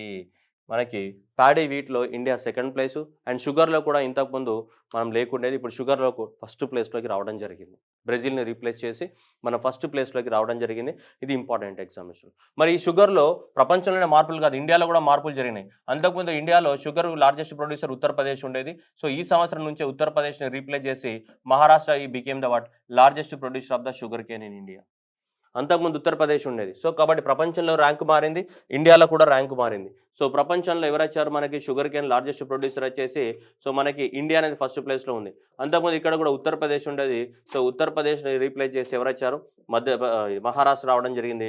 బ్రెజిల్ని రీప్లేస్ చేసి ఎవరు వచ్చారు? ఇండియా వచ్చారు. కాబట్టి ఇప్పుడు ఎగ్జామినేషన్లో ఆన్సర్ వస్తే ఇండియా అండ్ మహారాష్ట్ర అనేది ఆన్సర్ పెట్టాలి. ఓకేనా? That is India emergence the world's largest producer and consumer of the world. So the sugar and the world largest exporter. Next Kerala Pullampara becomes. ఇక్కడ చూడండి పుల్లంపారా ఎడిలా ఎక్కడైతే కేరళలో. So that is the first fully digital literate panchayat in India. First ఇంకేముంది? Fully digital literate panchayat అంటే ఆ గ్రామ పంచాయతీలో ఉన్నటువంటి 14 నుంచి 65 సంవత్సరాల్లో ఉన్నటువంటి పాపులేషన్ ఒక 5,000 జనాభా ఉంది. ఆ 5,000 జనాభాలో అందరికీ ఏమొస్తాయంట? మామూలుగా అందరికీ ఈమెయిల్ ఓపెన్ చేయడము, ఈమెయిల్ సెండ్ చేయడము, ఈమెయిల్ పంపించుకోవడము, మామూలుగా ఆన్లైన్ పేమెంట్స్ చేయడము, లేకుంటే వాలెట్స్ ద్వారా ఒకరికొకరు డబ్బులు పంపించుకోవడం, ఇవన్నీ అందరికీ తెలుసనమాట. అలా మినిమము ఇంటర్నెట్ యొక్క బేసిక్స్ ఉంటాయి కదా! ఆ బేసిక్స్ తెలిసిన వాళ్ళని డిజిటల్ లిటరేట్ అంటాం. అలా భారతదేశంలోనే ఫస్ట్ డిజిటల్ లిటరేట్ పంచాయతీగా మొత్తం కూడా అందరికీ అక్కడ అన్ని అందుబాటులోకి వస్తాయట. కేరళ టెక్నికల్ యూనివర్సిటీ సహాయంతోటి వాళ్ళందరికీ ట్రైనింగ్ ఇవ్వడం అనేది జరిగింది. ఎప్పుడు ఆగస్టు 2021 నుంచి ట్రైనింగ్ అనేది స్టార్ట్ చేస్తే ఇప్పుడు ఆ పంచాయతీ మొత్తం కూడా ఏమైంది, పూర్తిగా డిజిటల్లీ లిటరేట్ పంచాయతీగా మారింది. దాని పేరు ఏంటిది అనేది గుర్తుపెట్టుకోవాలా, పుల్లంపార. Okay, పుల్లంపార, PULLA. ఇది ఎందుకు రాస్తున్నా అంటే మీకు గుర్తుండదమ్మా ఎగ్జామినేషన్లో, అందుకోసం నేను కొంచెం కామెడీ యాంగిల్ చెప్తున్నా. పుల్లంపార. ఓకే, సో పుల్లంపార ఎక్కడ ఉంది, కేరళలో ఉంది. మనకి first digital panchayat in India, గుర్తుపెట్టుకోవాలి. ఓకేనా. Next Jaishankar. So Jaishankar September 18 నుంచి సెప్టెంబర్ 28 డేట్ వరకు మనకి ఇక్కడికి వెళ్ళడం జరిగింది. యునైటెడ్ నేషన్స్ ఆర్గనైజేషన్ ఎక్కడ ఉంటుంది, మనకి న్యూయార్క్లో ఉంటుంది. ఓకేనా, న్యూయార్క్లో ఉంటుంది. యునైటెడ్ నేషన్ ఆర్గనైజేషన్ న్యూయార్క్ 1945లో ఎస్టాబ్లిష్మెంట్ చేసాం, అక్టోబర్ 24 రోజు. Okay, United nations Organisation. ఈ యునైటెడ్ నేషన్స్ ఆర్గనైజేషన్స్లో దాదాపు మనకి 197 దేశాలు దీంట్లో మెంబర్స్. ఈ యునైటెడ్ నేషన్స్ ఆర్గనైజేషన్స్ యొక్క 197 దేశాల మీటింగ్ జరుగుతుంది. ఆ మీటింగ్నే మనం ఏమంటామంటే యునైటెడ్ నేషన్స్ జనరల్ అసెంబ్లీ అని చెప్తాం. ఏమంటాం, యునైటెడ్ నేషన్స్ జనరల్ అసెంబ్లీ. ఇది 77వ సారి జరిగిందనమాట. 77వ సారి మీటింగ్ జరగడం. ఏది, United Nations General assembly meeting. ఎక్కడ జరుగుతుంది, ఎవ్రీ ఇయర్ దాని హెడ్ క్వార్టర్లోనే జరుగుతుంది. అంటే ఇక్కడ న్యూయార్క్లోనే జరుగుతుంది. 77వ సెషన్ జరిగిందనమాట. United Nations General assembly, that is the 77 United Nations General assembly meeting. So India నుంచి ఎవరు మనకి, సో హానరబుల్ మినిస్టర్ మనకి జయశంకర్ గారు సో అటెండ్ అవ్వడం జరిగింది మనకి. So very very very very very important. So ఓకేనా, న్యూయార్క్లో జరిగింది 77th జనరల్ అసెంబ్లీ మీటింగ్ అనేది న్యూయార్క్లో జరగడం జరిగింది. అయితే అందరూ అన్ని కంట్రీస్ యొక్క ప్రెసిడెంట్లు కానీ మినిస్టర్లు కానీ దాదాపు ఈ సమ్మిట్లో ఈ యునైటెడ్ నేషన్ జనరల్ అసెంబ్లీకి అటెండ్ అవుతారు. కానీ ఆ పక్కన ఏం చేస్తారు, ఈ రూమ్లో ఈ మీటింగ్ జరిగితే ఆ పక్కన ఇంకా వాళ్ళు ఇంకొక మీటింగ్ పెట్టుకుంటారు, ఎవరితో ఖాళీ ఉన్నతో కూర్చొని మాట్లాడుకుంటారు. అట్లా చాలా మీటింగ్లు జరిగాయి అనమాట. ఓకే, దాంట్లో భాగంగానే మనం ఒకటి మాట్లాడుకుందాం. ఈ United Nations General assembly meeting ఏదైతే ఉందో మనకు సెప్టెంబర్లో జరిగినటువంటి United Nations General assembly meeting ఏదైతే ఉందో 77th మీటింగ్లో కొన్ని నిర్ణయం తీసుకున్నారు. ఆ నిర్ణయం ఏంటిదంటే ఇదే నిర్ణయము ఎగ్జామినేషన్లో రావడానికి చాలా ఛాన్సెస్ ఉన్నాయి. ఏమన్నాడు, ద ఫస్ట్ ఎవర్, ఇక్కడ చూడండి అమ్మ, ఇట్లాంటి క్వశ్చన్స్ వస్తాయి ఎగ్జామినేషన్ దిక్కుమాలని. The first ever international finance facility for education. United nations Organisation అనేది ఫస్ట్ టైం మనం ఫండింగ్ ఇవ్వబోతుంది. దేనికోసము, ఎడ్యుకేషన్ కోసం ఫండింగ్ ఇవ్వబోతుంది United Nations. The first ever international finance facility for the education అనేది ఈ United Nations General Assembly 77th summit ఏదైతే మన జరిగిన సమ్మిట్ ఉందో దాంట్లో నిర్ణయం తీసుకోవడం జరిగింది. So that is United Nation General Secretary Antonio Guterres. ఇతను పోర్చుగల్ దేశానికి చెందిన అతను. ఇతను ఇప్పుడు మనకి హెడ్ అన్నమాట దీనికి యునైటెడ్ నేషన్ యొక్క హెడ్. యునైటెడ్ నేషన్స్కి ఉండే హెడ్ని ఏమంటారు, సెక్రటరీ జనరల్ అంటారు. ఆ సెక్రటరీ జనరల్ ఎవరు, ఆంటోనియో గుటెర్స్. ఏ దేశానికి చెందినవాడు, పోర్చుగల్ దేశానికి చెందిన అతను మనకి హెడ్ అన్నమాట దీనికి. ఓకేనా, 5 సంవత్సరాల పాటు ఉంటారు. రైట్, అయితే ఇప్పుడు ఈ 77th మీటింగ్ లోపల ఏం చెప్పారంటే దాదాపు 2030 నాటికి $100 బిలియన్ అన్న అన్ని కంట్రీస్ కలిసి $100 బిలియన్ జమ చేయాలి. దేనికోసం, ఎడ్యుకేషన్ కోసము. స్టార్టింగ్ ఫ్రమ్ ద 2023 నుంచి 2030 వరకు కనీసం $100 బిలియన్ అన్ని కంట్రీస్ ఏం చేయాలి, మనకి మొబిలైజ్ చేయాలి. అన్ని కంట్రీస్ ఏం చేయాలి, మొబిలైజేషన్ చేయాలి. అన్ని కంట్రీస్ అనేటివి. సో అన్ని కంట్రీస్ మొబిలైజేషన్ చేయాలి బై ద 2030 నాటికి $100 బిలియన్స్. సో ఇలా ఇది తీసుకురావడం జరిగింది. That is the first ever international finance facility for the education. First ever international finance facility for ఎడ్యుకేషన్కి సంబంధించి ఇంత అమౌంట్ ఆఫ్ ద మనీని స్పెండ్ చేసి ఫ్యూచర్లో ఎడ్యుకేషన్ డెవలప్మెంట్ చేయాలని చెప్పేసి ద గవర్నమెంట్ అనేది టార్గెట్గా పెట్టుకోవడం, యునైటెడ్ నేషన్స్ అనేది టార్గెట్గా పెట్టుకోవడం జరిగింది. సో అక్కడనే అదే న్యూయార్క్ లోపల అన్ని కంట్రీస్ ప్రెసిడెంట్స్ వస్తారని చెప్పాం. ఆ సైడ్ పక్క రూమ్లో ఈ మీటింగ్ కూడా పెట్టుకున్నారు. మళ్ళీ ఏంటిది, IBSA ట్రైలాటరల్ మీటింగ్. IBSA అంటే ఏంటిదంటే ఇవి. సో ఇండియా కానీ, బ్రెజిల్ కానీ, సౌత్ ఆఫ్రికా, ఈ 3 కంట్రీస్ ఏమంటారు, మనకి IBSA అని చెప్తుంటారు. ఆ కంట్రీస్ ఎవరైతే ఉన్నారో వాళ్ళ మినిస్టర్స్ ఉంటారు కదా, ఆ పక్క రూమ్లో కూర్చొని మాట్లాడుకున్నారు అనమాట. ఈ మూడిట్లనే ఏమంటారు, మనకు సౌత్ కోఆపరేషన్ అని చెప్తుంటారు. 3 కంట్రీస్ యొక్క మీటింగ్స్ ఏమంటాం, జనరల్గా సౌత్ కోఆపరేషన్ అని చెప్తుంటాం. ఎందుకు సౌత్ కోఆపరేషన్ అంటాం, ఇక్కడ ఇది సౌత్ అమెరికాలో ఉంది. ఓకేనా, ఇది ఆఫ్రికాలో ఉంది, ఇక్కడ సౌత్లో ఉంది, ఇది సౌత్లో ఉంది. ఇండియా కూడా ఎక్కడ ఉంది, సౌత్ ఏషియాలో ఉంది. ఇది ఇండియా కూడా సౌత్ ఏషియా. ఇదేంటిది, సౌత్ ఆఫ్రికా. ఇక్కడ ఏంటి, బ్రెజిల్ కూడా సౌత్ అమెరికా. అందువల్ల ఈ 3 కంట్రీస్ని జనరల్గా వీళ్ళ కోఆపరేషన్ ఏమంటారు, సౌత్ కోఆపరేషన్ అని చెప్తుంటాం మనం. సో కాబట్టి IBSA కూడా very important. IBSA India, Brazil, South ఆఫ్రికాని ఏమంటాం మనం? ఐబిఎస్ఏ అని చెప్తాం. ఇండియా, బ్రెజిల్, సౌత్ ఆఫ్రికాని ఏమంటాం? ఐబిఎస్ఏ. ఈ మీటింగ్ కూడా ఎక్కడ జరిగింది? అక్కడ న్యూయార్క్‌లో ఈ యునైటెడ్ నేషన్స్ జనరల్ అసెంబ్లీ అయిన తర్వాత సైడ్‌కి పోయి మాట్లాడుకున్నారనమాట. ఇక మళ్ళా ఇంకో సైడ్‌కి పోయి, ఇంకో రూమ్‌లోకి పోయి ఇంకో సైడ్‌కి మాట్లాడుకున్నారు మళ్ళీ. ఈ క్యారికోమ్ మీటింగ్ జరిగింది. క్యారికోమ్ మీటింగ్ అంటే ఈ అరేబియన్ కంట్రీస్. ఈ కరేబియన్ కంట్రీస్ అనమాట. Caribbean community of group of the 20 countries. ఈ 20 కంట్రీస్ ఉన్నాయి. ఇగో ఇవన్నీ కూడా చిన్న చిన్న 15 ఆంటిగ్వా, బార్బుడా, బహమాస్ ఇవన్నీ ఉంటాయి కదా! చెత్త కంట్రీస్ ఈడ చిన్న. ఇది సౌత్ అమెరికా ఇట్లా ఉంటే ఈడంతా కూడా ఈ చిన్న చిన్న ఐలాండ్స్ ఉంటాయి ఇవన్నీ కూడా. ఈ ఐలాండ్స్ అన్నిట్లను కూడా ఏమంటాం మనం? కరేబియన్ కమ్యూనిటీస్ అంటాం. CARICOM. CARICOM is nothing but Caribbean community. So, ఈ కరేబియన్ కమ్యూనిటీ గాని, ఈ ఇండియా గాని వీళ్ళిద్దరు కలిసి కూడా మీటింగ్ పెట్టుకున్నారు. అక్కడే న్యూయార్క్‌లో ఆ పక్క రూమ్‌లో కూర్చొని మాట్లాడుకున్నారనమాట. ఓకే. ఏం మాట్లాడుకున్నారో మనకు అనవసరం గానీ జస్ట్ అడుగుతాడు మనకి. క్యారికోమ్ అంటే ఏంటిది? క్యారికోమ్‌లో 15 మెంబర్ స్టేట్స్ ఇవన్నీ ఉన్నాయి. 5 అసోసియేట్ మెంబర్స్ కూడా ఉన్నాయి. దీని ఒక హెడ్ క్వార్టర్ వచ్చేసి ఎక్కడ ఉంటది మనకి? Georgetown. So, Georgetown గ్యానాలో ఉంటుంది. దేనికి సంబంధించింది? క్యారికోమ్ కమ్యూనిటీకి సంబంధించి Caribbean community. So, India and the CARICOM countries అన్ని కలిసి ఒక పక్క రూమ్‌లో మాట్లాడుకున్నాయి ఇక్కడ న్యూయార్క్‌లో. అట్లాగే ఇండియా అండ్ ఇంకేంటిది? సౌత్ ఆఫ్రికా అండ్ బ్రెజిల్ కలిసి మనం ఏమంటున్నాం? ఐబిఎస్ఏ కంట్రీస్ కూడా పక్క రూమ్‌లో మాట్లాడుకున్నాయి. ఇక్కడ న్యూయార్క్‌లోనే మాట్లాడుకున్నాయన్నమాట. అదే మీటింగ్‌లో కాబట్టి పక్క పక్కనే మాట్లాడుకుంటా ఉంటారు. మీటింగ్ జరుగుతా ఉంటాయి అంతే. నెక్స్ట్ వచ్చేసి ministry of the culture Arjun Ram Meghwal. So, represent the UNESCO and the Mondiacult in the Mexico. ఇది గుర్తుపెట్టుకోవాలా. UNESCO and the Mondiacult. Mondiacult అంటే మనకి జనరల్‌గా ఏమంటే మన కల్చర్‌ని ప్రమోట్ చేయడానికి కోసం పెద్ద పెద్ద ఈవెంట్స్ జరుగుతుంటాయి. ఈసారి మన కల్చర్‌ని ప్రమోట్ చేయడానికి సో, మోండియా కల్ట్ 2022 వరల్డ్ కాన్ఫరెన్స్ అనేది సెప్టెంబర్ 28 నుంచి 30 వరకి మనకి ఎక్కడ జరిగింది? మెక్సికోలో జరగడం జరిగింది. దానికి ఇండియా నుంచి ఇతను వెళ్ళడం జరిగింది. ఈ సస్టైనబుల్ డెవలప్‌మెంట్ గోల్స్, టూరిజాన్ని ఎట్లా ప్రమోట్ చేయాలి, కల్చర్‌ని ఎట్లా కాపాడుకోవాలి, ఇవన్నిట్లకు సంబంధించినటువంటి మీటింగ్ అనమాట అది. మోండియా కల్ట్ అనేది. సో, మనకి ఆహ్, అర్జున్ మేఘవాల్ గారు వెళ్ళడం జరిగింది. నెక్స్ట్ ఇండియా అనేది సో, ఈ పినాకా మిసైల్. ఈ పినాకా అనేది ఏ మిసైల్? పినాకా అంటే ఏంటిది?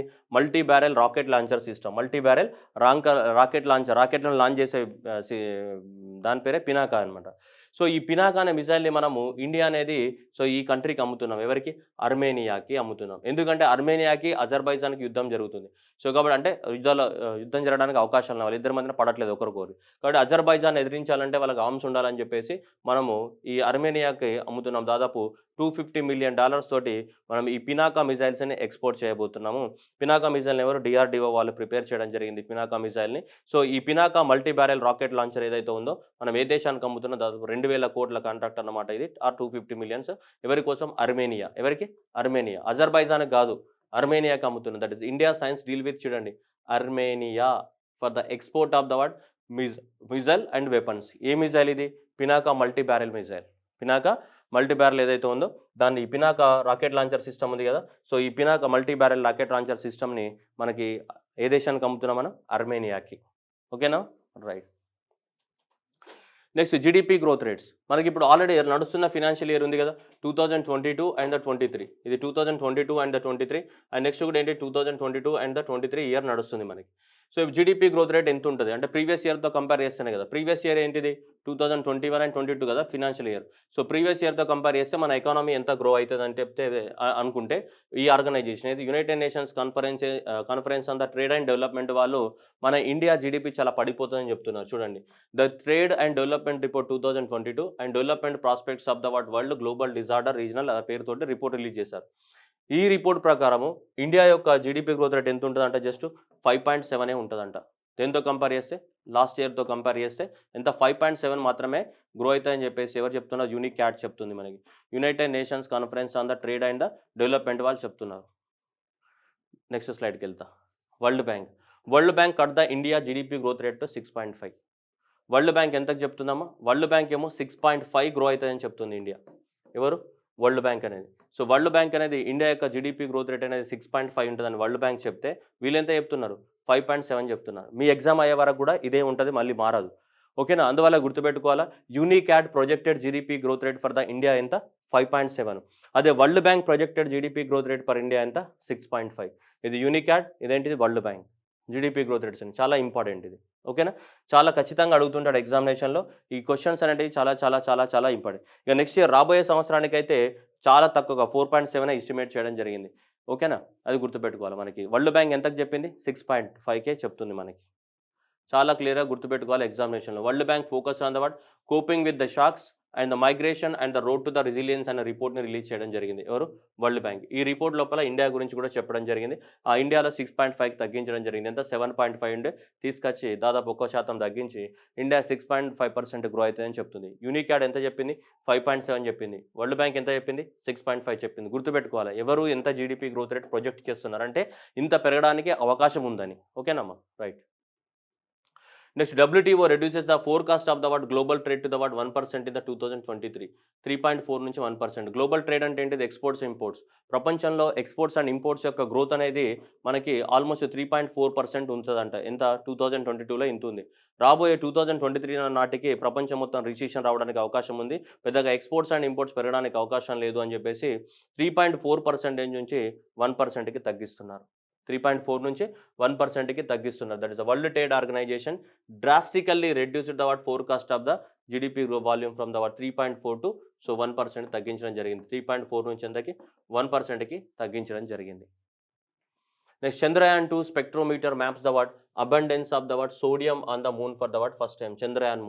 చంద్రయాన్ మిషన్, చంద్రయాన్ 2 లాంచ్ చేయడం జరిగింది కదా.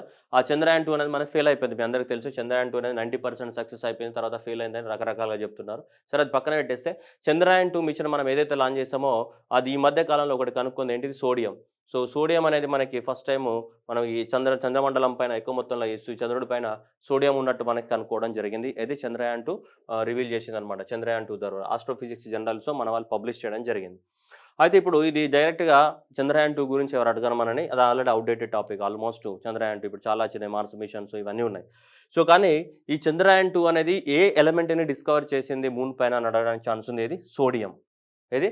Sodium for the first time సోడియంని మనకు చేయడం జరిగింది. That is the Chandrayaan 2 spectrometer maps abundance of the sodium for the first time. Next one, ISRO confirms the end of the Mars orbiter mission అనేది end అయిపోయింది. అది మొత్తం పూర్తిగా దాన్ని కోల్పోయిందని చెప్పడం జరిగింది. మనకి మార్స్ మిషన్ ఏదైతే ఉందో మనం ఎప్పుడో November 5 2013లో లాంచ్ చేసాం. మన మామ్ అనేది మన మార్స్ ఆర్బిటార్ మిషన్ PSLV-25 ద్వారా మనం లాంచ్ చేయడం జరిగింది. ఎప్పుడు? November 5. సో November 5 2013లో మనకి మార్స్ ఆర్బిటార్ మిషన్ని లాంచ్ చేసాం. దాన్ని మంగళయాన్ అనే పేరుతోటి లాంచ్ చేయడం జరిగింది. అని మార్స్ ఆర్బిటార్ మిషన్ అలా చాలా రోజుల పాటు ట్రావెల్ చేసి ఫైనల్గా సెప్టెంబర్ 24 2014 లోపల అది మార్స్ ప్లానెట్ పైన అడుగు పెట్టడం జరిగింది. ఏది? మామ్ అనేది. సో మంగళయాన్ అనేది మన మార్స్ ప్లానెట్ పైకి వెళ్ళడం జరిగింది. September 24 2024. దాని కమ్యూనికేషన్ అనేది బ్రేక్ డౌన్ అయింది మనకి. సో ఫైనల్గా ఇన్ని రోజుల పాటు ఎంతో కొంత కమ్యూనికేషన్ వచ్చేది. అది అనుకున్నంత సక్సెస్ కాలేదు. ఫైనల్గా మన ఇస్రో డిక్లేర్ చేసింది October 3 2022 రోజు డిక్లేర్ చేసింది. పూర్తిగా మార్స్ ఆర్బిట్ నుంచి పూర్తిగా కమ్యూనికేషన్ అనేది మనది కట్ అయిపోయింది. అసలు మార్స్ గురించి అక్కడ మనం పంపించిన ఏవైతే ఎక్విప్మెంట్స్ ఉన్నాయో అవన్నీ కూడా పూర్తిగా కమ్యూనికేషన్ అనేది ఏమైపోయింది? కట్ అయిపోయిందని చెప్పేసి మన October 3 రోజు మనకు డిక్లేర్ చేయడం జరిగింది. ఎవరు? మనకి ఇస్రోనే డిక్లేర్ చేయడం జరిగింది. Okay, Mars. Next, Prachanda. So this is very important. Prachanda అనేది ఇండియాలో తయారైనటువంటి ఫస్ట్ చూడండి, ఫస్ట్ మేడ్ ఇన్ ఇండియా. ఇక్కడ వరకు ఓకే. సో LCH అంటే light combat, LCH helicopter, it is not aircraft. Tejas అనేది ఉన్నది ఇండియాలో తేజాస్ అనేది ఏంటిది? Indigenously developed India's first light combat aircraft. అదేంటిది? Aircraft. కానీ ఇదేంటిది? హెలికాప్టర్ పేరేంటిది? ప్రచండ.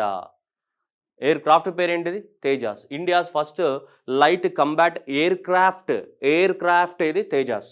అదే హెలికాప్టర్ అయితే ఏదమ్మా? హెలికాప్టర్ అయితే ఇది ప్రచండ. హెలికాప్టర్ వేరు, ఎయిర్ క్రాఫ్ట్ వేరు. రెండింటికి చాలా తేడా ఉంది అమ్మా. ఓకే, ఇదేంటిది? ప్రచండ. దాన్ని October 23 రోజు మనకి ఫస్ట్ ఇండిజినియస్లీ చూడండి ఇక్కడ, ఫస్ట్ ఇండిజినియస్లీ అంటే మన టెక్నాలజీ తోటి ఇండిజినియస్లీ డెవలప్డ్ ఏంటిది? Light combat. సో హెలికాప్టర్ అనేది మనకి జోధ్పూర్లో అన్వీల్ చేయడం జరిగింది. దాని పేరు ఏంటిది? ప్రచండ. ఏంటిది? ప్రచండ. ఇక్కడ జోధ్పూర్ ఎయిర్ స్టేషన్ రాజస్థాన్లో మన డిఫెన్స్ మినిస్టర్ రాజ్నాథ్ సింగ్ గారు వెళ్ళి దాన్ని వాళ్ళకి ఇవ్వడం జరిగింది. That is these LHCs light combat helicopters are the limited series of the production of the 100 choppers. ఇలాంటి 10 మాత్రమే మన ప్రొడక్షన్ చేస్తారు. ఫస్ట్ ఇది మాత్రం వాళ్ళకి ఇవ్వడం జరిగింది. రిమైనింగ్ అనేది by the end of the 2022 వాళ్ళు రావచ్చు. India is the 7th country in the world to make the attack helicopters ద్వారా కూడా యుద్ధం చేసే కెపాసిటీ ఉన్నటువంటి 7వ దేశంగా రికగ్నైజ్ రిలీజ్ అయింది దేనితోటి? ప్రచండ తోటి. దేనితోటి? ప్రచండ. ఇక్కడ మనకి వెరీ వెరీ ఇంపార్టెంట్. మనకి జోధ్‌పూర్‌లో ఆర్మీ వాళ్ళకి ఇవ్వడం జరిగింది. దీన్ని తయారు చేసిన వాళ్ళు నేవీ ఎయిర్ ఫోర్స్ వాళ్ళకి ఇవ్వడం జరిగింది.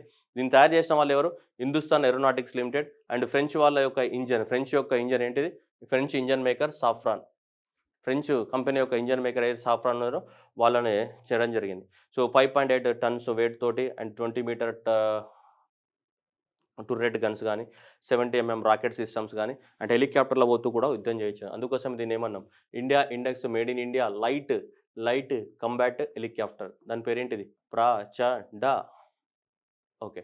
Next okay. ఇది ఆల్రెడీ అయిపోయింది మనకి. Amazon setup the first solar project in India. Amazon అనేది భారతదేశంలో 420 మెగావాట్స్ తోటి ఫస్ట్ సోలార్ పార్క్ అనేది మనకి రాజస్థాన్‌లో రాబోతుంది. ఎవరు? అమెజాన్ ఇండియా అనేది సోలార్ పార్క్‌ని పెట్టబోతుంది. 420 మెగావాట్స్ తోటి ఇక్కడ రాజస్థాన్ స్టేట్‌లో.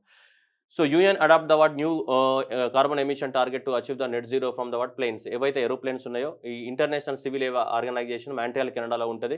ఇదంతా కూడా మనకి ఏవైతే ఈ ఏరోప్లేన్స్ ఉన్నాయో ఏరోప్లేన్స్ అన్నిటిని కూడా రెగ్యులేట్ చేస్తుంటుంది. అది International Civil Aviation Organization. So International Civil Aviation Organization in association with United nations Organization ఇద్దరు కలిసి ఏం నిర్ణయం తీసుకున్నారంటే ఈ ఏరోప్లేన్స్ ద్వారా ఏవైతే కార్బన్ డైఆక్సైడ్ ఎమిషన్స్ ఏవైతే అవుతున్నాయో అవన్నీ కూడా జీరో చేయాలంట బై ద ఇయర్. అంటే అక్కడ ఏదైతే కార్బన్ డైఆక్సైడ్ ఎమిషన్ జరుగుతుందో అది ఈక్వల్ టు ఏమవ్వాలి? అబ్జార్ప్షన్‌కి ఈక్వల్ అవ్వాలి. ఏరోప్లేన్స్ ద్వారా వచ్చే carbon dioxide emission and absorption ఏమవ్వాలి? ఈక్వల్ అవ్వాలి. ఈక్వల్ అవుతుందని ఏమంటాం? నెట్ జీరో అని చెప్తుంటాం. Planes in net zero. Aeroplanes ద్వారా వచ్చే దాన్ని ఏం చేయాలి? నెట్ జీరోకి చేయాలంట. ఏ ఇయర్ నాటికి? బై ద 2050 నాటికని టార్గెట్ పెట్టుకోవడం జరిగింది.